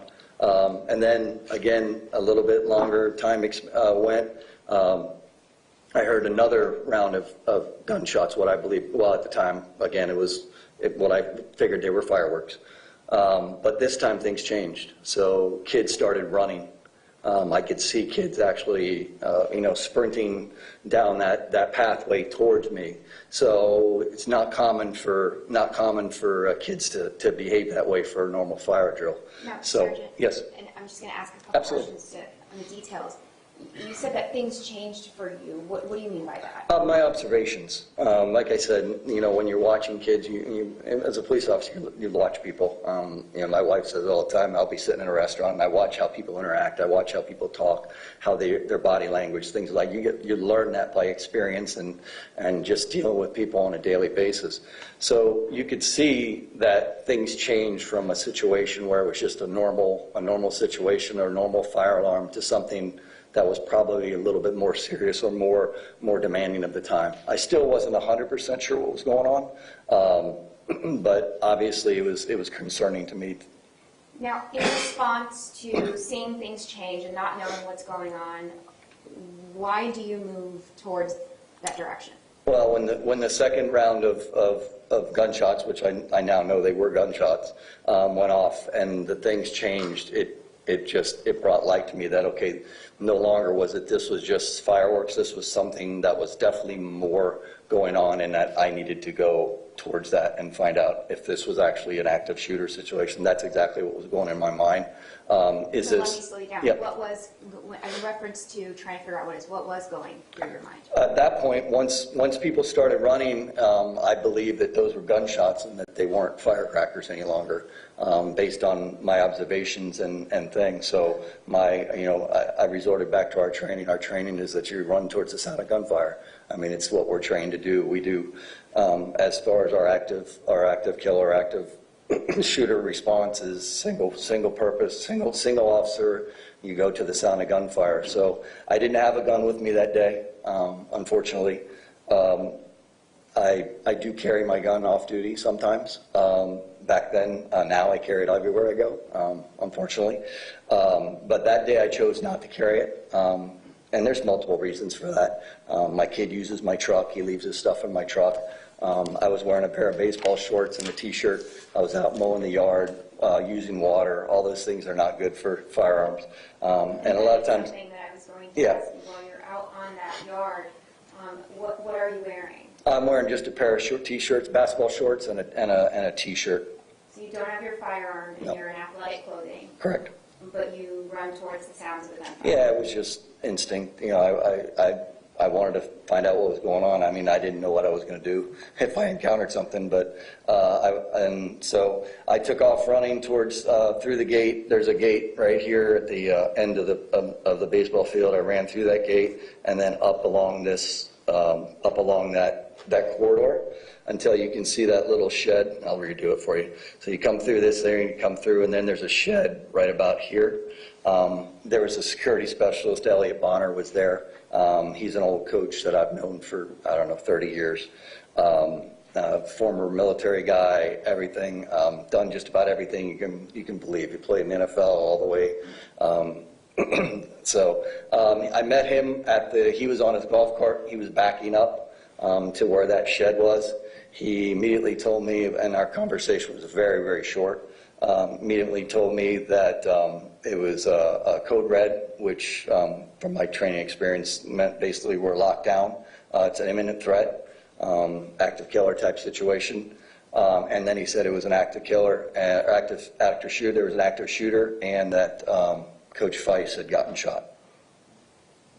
While you're standing there and you get that information, how does that change what you do next? Coach Feist, well, I knew 100% what we were dealing with at that point. So Coach Feist, I mean, I've known Coach Feist for years that my son was there. He was his football coach. So it does change things on a personal basis. Knowing that it is an actually true active shooter, but at that point there was no stimulation, there was no gunfire, didn't know exactly where it was. I knew it was somewhere in the area of that for us it would have been the northwest area of the school, somewhere around the gym, 1300 building, 1200, that's where it sounded like it was coming from. And let me slow you down, a couple things there. How did you know that it was coming from that direction if you hadn't actually been standing near where the gunshots were happening? Well, I didn't when I was back. I mean, I couldn't tell exactly where they were coming from when I was back on the baseball field. But when I got closer to the building and went towards the building and got and observations from people running away from those buildings, the information I got from Coach Bonner. But then I still didn't have that stimulation of the gunshots starting again. So I walked from where I was with Coach Bonner into this parking lot area, right about into here. That's where I came across Kyle Lamont. And Kyle was a student that was on the third floor of the building that had been shot. He had actually ran down from the third floor, and I met him in the parking lot. When he came across, he was running, obviously. He was screaming, yelling. He'd been shot. He wanted his mom. He wanted us to call his mom. So he had a catastrophic leg injury. I don't remember which leg it was. I can't recall it this time. I think it was his right leg. It was to me, based on my experience, was a life-threatening injury. Being that I didn't have a weapon, my first priority at that point is to take care of this kid and make sure he doesn't die. So I grabbed him. Sorry, Yeah, that's okay. You talk very fast, so let's slow down just a bit. You've said the word stimulus and stimuli a couple of times now. Can you explain to the jury when you use that word specifically what you mean? Well, for us, and especially in an active shooter situation, things change based on your stimulus. If you have gunshots that are actually actively going off, we're trained to go towards the sound of gunfire. So in our training, if the gun is going off and a shot is being thinged, people are dying. And that's the way you have to think about it as a police officer. If that gun's going off, someone's dying, especially on a school campus, because active shooters are so prevalent nowadays. So that resorts back to your training. So that's really what I mean by the active stimulus. When there is no active,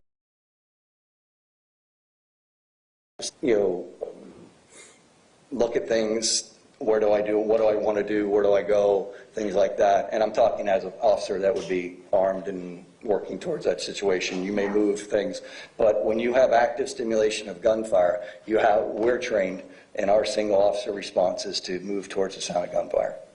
Now that day, you obviously weren't in your uniform with a firearm. You moved towards the sound of gunfire. Explain what happened when you came across Kyle. Yeah, I mean, it confirmed everything, my worst nightmare. I was one, I mean, I knew that basically when I talked to Coach Bonner, but even more to the fact when you actually are physically given, or physically see it and see a child. You know, he was, I think Kyle was at the time, I think he was 14 years old, and you see a 14-year-old kid with part of his, you know, leg blown off from an AR-15. It's got, you know, it changes your mindset. So again, like I said, not being armed and not, my main thing is to get Kyle to help. So I knew, based on where I was coming from back. And I'm going to ask you, can you just clear the screen? That way we can restart from this portion on. If you hit the eraser. Oh, I'm sorry, me. I apologize. Got it. Thank you. Okay. And I'll move So, this over this way. yeah. So I knew, and I'll go back to the pencil, I knew back in this area here, which is our offices for coach's office, that there was a parent and Coach Fitzgerald, who was the baseball coach in there. I knew there were two people in there. I knew we had a first aid kit. So my thought process is I got to get Kyle somewhere where I can get treatment onto his leg and get him medical treatment as fast as I can. So we were standing right in this area here. As we're standing there, another barrage of gunfire goes off. And when you're standing there, is that barrage of gunfire clearly audible? Yes. And at that point, did you have any doubt as to the direction that they were coming from? No, I knew it was coming from somewhere, which would be my estimation was it was somewhere in the area of the 12 and 13 buildings, somewhere in that area here. As I said in my deposition, I didn't know if it was inside, outside, any of that information. I didn't have the visual stimulation of, you know, muzzle flash or anything like that. But by the way we were standing out here, and I end up running this way with Kyle, and the shots going off, you could almost feel the percussion and the reverberation of the gunshots bouncing off the buildings and stuff like that. Like I said, I wasn't able to say exactly, okay, I couldn't tell you that he was on the third floor shooting out the windows like we found out at a later date, but I could tell you it was coming from somewhere in that area. It could have been anywhere. I wouldn't have known that. And did you get an opportunity to go seek out and learn where the shooter was in that moment? Not at that moment. And why not? Because I was tending to Kyle. And what happens? And so Kyle, again, he's still crying, screaming, once, you know, asking to get a hold of his mom. We run up this way. I take him down along until about to here. When I get to here is the first time that I see a police officer, the deputy sheriff. He was standing on the outside. I don't know if you can move this down a little bit or not, but he was standing on the outside of the fence. So he would have been somewhere out on the outside of this fence here, somewhere. I'm sorry, I'm getting ahead of myself, but somewhere outside there, and he was standing behind his car back there. As I'm coming down through this thing, I'm yelling to him that it's active shooter, and that I had a gunshot victim. Now, at that time that you encountered that police officer, you didn't have a radio on you, correct? No. Okay, so did you know why that police officer was at least 500 feet back? No, I had no idea. Okay, go ahead. Yep. So I yell at him, tell him that, you know, I have a gunshot victim, that it is an active shooter situation. We make eye contact, so I know he hears me, I know he sees me. Again, I don't have a radio. I do find out later that he does put it out over the radio, that we have a gunshot victim by the football field, and that was the information that I gave him. So as we do that, I'm sorry, from there, we continue all the way down and around, back into this door here. I get Kyle into the locker room area. I quickly do a pressure dressing on his foot. I asked him a couple questions. He told me a description of the shooter. Kyle is an avid airsoft gun person. I don't know if you guys know what airsoft is, but they shoot little pellets, little BB, like they're not BBs, but they're white pellets, and they have places where you can go and it's like kind of like a paintball type thing. So he plays that, so he has a familiarization with weapons and things like that, because the weapons kind of look real, but they're not real. They're not real firearms, but they look real. So he was able to tell me that the guy was a male. What he said at that time was a black mask, wearing, I think, black pants, black vest, and had an AR-15. And that he was shot on the third floor, and that multiple people were shot. That's basically the information he gave to me. Learning that information, I called our dispatch. I don't have a recollection of whether I called 911 or our non-emergency number. I think I later found out that I actually called our non-emergency number, which I don't know why I did, but just happened that way. But I talked with one of our dispatch supervisors, and answered the phone, Pat Thurman, gave him the information over the phone at the time, and I thought everything was fine. Comes out later, when I went back to write my report, I asked to get that audio taping of that thing. Well, unbeknownst to me, my call dropped in the middle of the call. So obviously with that many people coming in the area, everybody on their cell phones, my cell phone dropped without me knowing that most of the information didn't even get to our people. So As you're in that room, you've rendered aid to Kyle. Mm-hmm. Did you take precautions to try and stop the bleeding? Yeah, I did a compression. We had a bunch of ace bandages and thing. I basically packed the wound as much as I could. Did a full compression bandage on it. Like I said, I was talking. He was trying to get a hold of his parents on the cell phone. Is that typical of what you would want to do to a gunshot wound victim? Yeah, because with gunshot victims, the most dangerous thing with gunshot victims is bleeding. It's important to get to a gunshot wound victim quickly in order to stop. Very time is of the essence with gunshot victims. Absolutely. Once you applied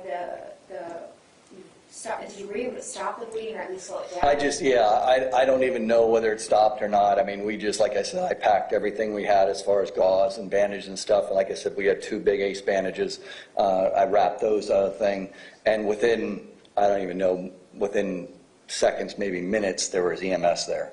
So they were able to take over that aspect of Kyle. And in response to what Kyle had told you, did you know that there were additional gunshot wound victims inside that building? Yes. And was it important to get them aid to their Yes. wounds as well? Okay, so what do you do next? After I made the phone call to our police department, I actually called my wife to find out if they were okay, which they were. They were sheltered in a building. So once I found that out,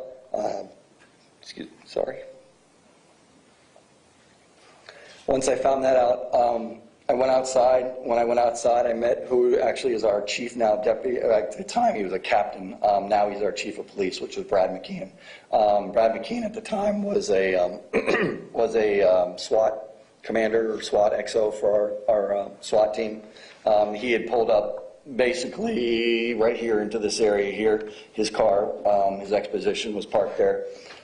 He had a SWAT vest and an extra handgun. So I grabbed the SWAT vest and the extra handgun, and then we took off back towards the area of Building 12. I told him exactly. I knew where we were going because based on the information that Kyle had given us, all that stuff that had turned into Building 12. I'm very familiar with this school. I spent a lot of time there, so I knew exactly where to go. So basically, we went out this thing back through here, back up along to here. We checked, and as we'd go in, we're clearing because you don't know. I mean, we haven't had at this time. We haven't had any more active stimulation. There's no more gunshots. There's no more, active stimulation of what actually could be, or that people are being shot or anything at this point. So it's unknown exactly where this suspect is. He could be, he or they could be anywhere. You don't have that information. So we were checking, places like we checked the shed, and then we checked over towards this area. But then we ended up on the corner, right here on the corner of Building 13. When we came around the corner of Building 13, Coach Weiss was laying right here, right outside the door of the stairwell. We started to go to check him, but there was a deputy, I'm not sure of the name, I think it might be Deputy Goolsby, if I'm correct, was posted up on this corner right here. He was providing outside security, outside coverage of that area. There was already, we later find out just momentarily, I'll deal with Coach Weiss first. We started to go to check and see if he was deceased. Can I ask you to clear the screen one more time? Yeah, sure can. I ask you to mark for us. Sure.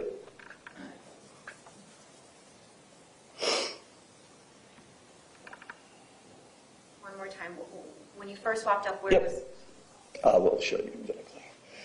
All Coach right. Weiss? So we walk up and we are stationed right here on the corner of Building 13. Coach Weiss is laying on his back right outside of the door that goes out of the stairwell. And at this point, you don't know whether there's still an active shooter inside the 1200 building, No. correct? No, we didn't even know there was people inside the building at the time. We didn't know that until we started to go across this thing. We were going, me and Chief McKeon now, our plan was going to go into the building. But go ahead. Knowing that you have seen a student that's been shot, there's an active shooter on campus, why are you entering that building? Because that's the last place that we had information where that subject was. That's where we still believed he possibly could be at that point, based on the information that I had. Okay, and what happens next? We start to go out across. The officer, Goolsby, who's standing over here, reaches out to us, calls out to us, basically says, don't check him. We've already checked him. He's deceased. We then move right back to where we were, and we look up, and you can see the third floor windows that were shot out from the third floor. Me and Chief McKeon look at each other and like, this isn't a really good place for us. We're kind of out in the open here. We don't want to be here. So we walked across this way, well, jogged, whatever, ran across this way, and then we paired up with Deputy Goolsby, myself, and Officer McKeon, Chief McKeon, and we stayed in this particular position right here and covered this backside of the building. Reason we didn't go inside is what we were told by Deputy Goolsby is that there were already 2 teams inside. We didn't think there would be, we thought that would be, we didn't know if they had already actively started to search the school. We didn't know what was going on, so we didn't want to put ourselves in a position where we open a door and you're friendly fire or anything like that. So we decided that the best case for us would be let the people that are already inside the building, there are supposedly already 2 teams in there, go ahead and search that building, and we'll provide cover on the outside. What is friendly fire? Officer versus officer. So, obviously with me, I can share that when I came around this corner here on this south side, Deputy Goolsby actually didn't know if I was a police officer or not, because all he saw was a pair of shorts and a T-shirt and a vest. Even though our vests do say police on them, even our SWATs do. But it's not. You look for the guy in the uniform. You look for the guy in things. So when he saw somebody that wasn't wearing a uniform, he automatically like, whoa, what's that? So that would be a case of friendly fire. So so we decided that we're going to go ahead and stay on the outside of that building, and like I said, provide cover from there. And were there other officers inside? Yes. Yes, there was, from what there's, I don't know how many, but there were 2 teams. We stayed in that position for quite some time. They were trying to gather information from the video, which they were watching, I guess, which was not in real time, but they were getting information where they thought he was upstairs. I didn't have a radio, so I wasn't privy to a lot of the information that was going on, that was going back and forth. Most of our guys wear earpieces, so it's not broadcasted out thing. We stayed there until I believe, I want to say it was 2 Bearcats showed up from the sheriff's office and SWAT teams, and then they entered with the teams that were already in there. We stayed there until it was determined that the suspect, Nicholas Cruz, was not in the building, and that the video that we're getting was not real time. So at that point, I met up with one of our canine officers, which I feel comfortable, obviously, working canine. I feel comfortable working along with the canine officer.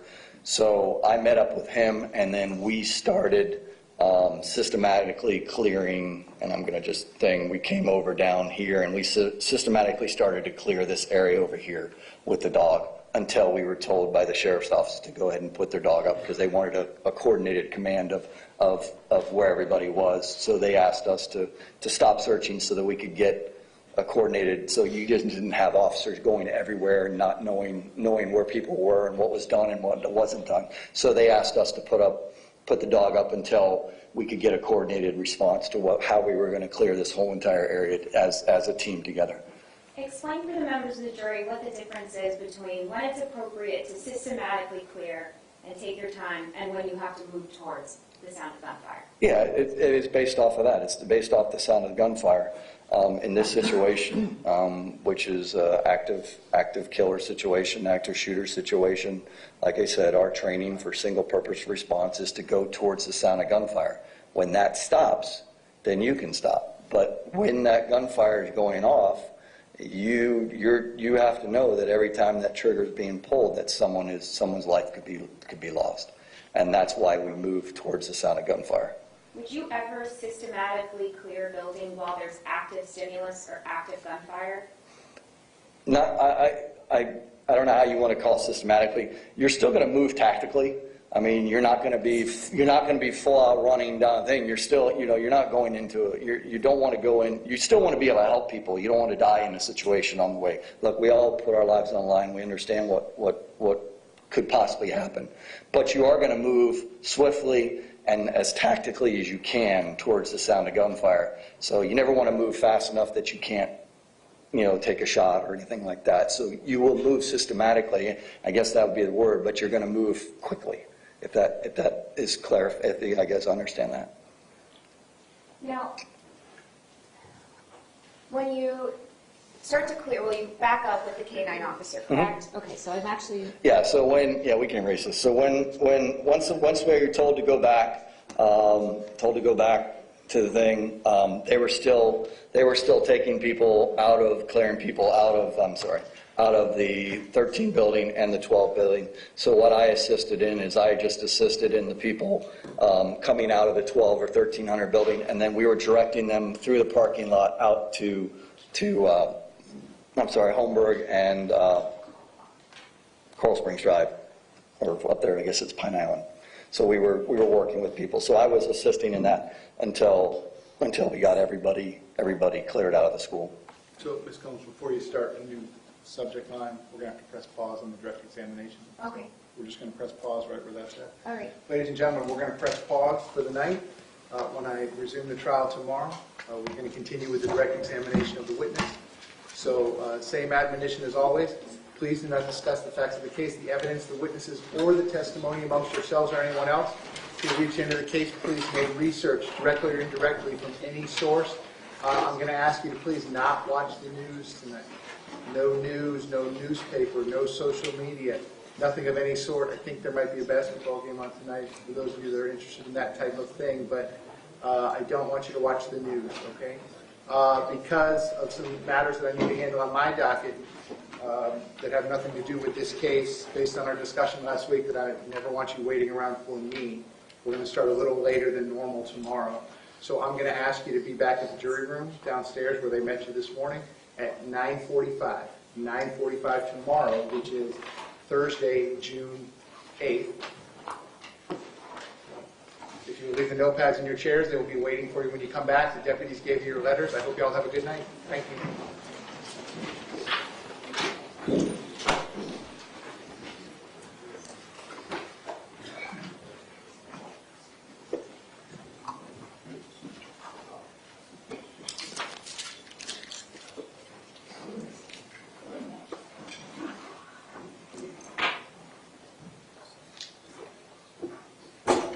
Okay, we're outside the presence of the jury. Everyone can be seated. Sir, I'm going to have you step down. No problem. You can talk to anyone you want about anything you want, just nothing having to do with this case or your testimony. Yes, sir. It's just like you remain on the witness stand. Yes, sir. I'm going to ask you to be back here at 10 o'clock tomorrow morning. Yes, sir. 10 o'clock tomorrow morning. Thank you. Okay, while he is stepping down, State, besides your order regarding the evidence, is there anything you need to address before we recess the trial for the day? No, besides that, and that's ready to go. Defense, anything you need me to address before we recess the trial for the day? No, Your Honor, thank you. All right, Mr. Klinger, you have the order Yes, and copies, or we can give the original to my clerk, and then we're going to be in recess, and I guess, I'm not sure I did this procedure before, but I guess the designated media persons can come up into the well in the courtroom once we're in recess and view the evidence. Is that how you did it the last time? Okay. Okay, so then the trial, I'm going to ask you all to try to be back at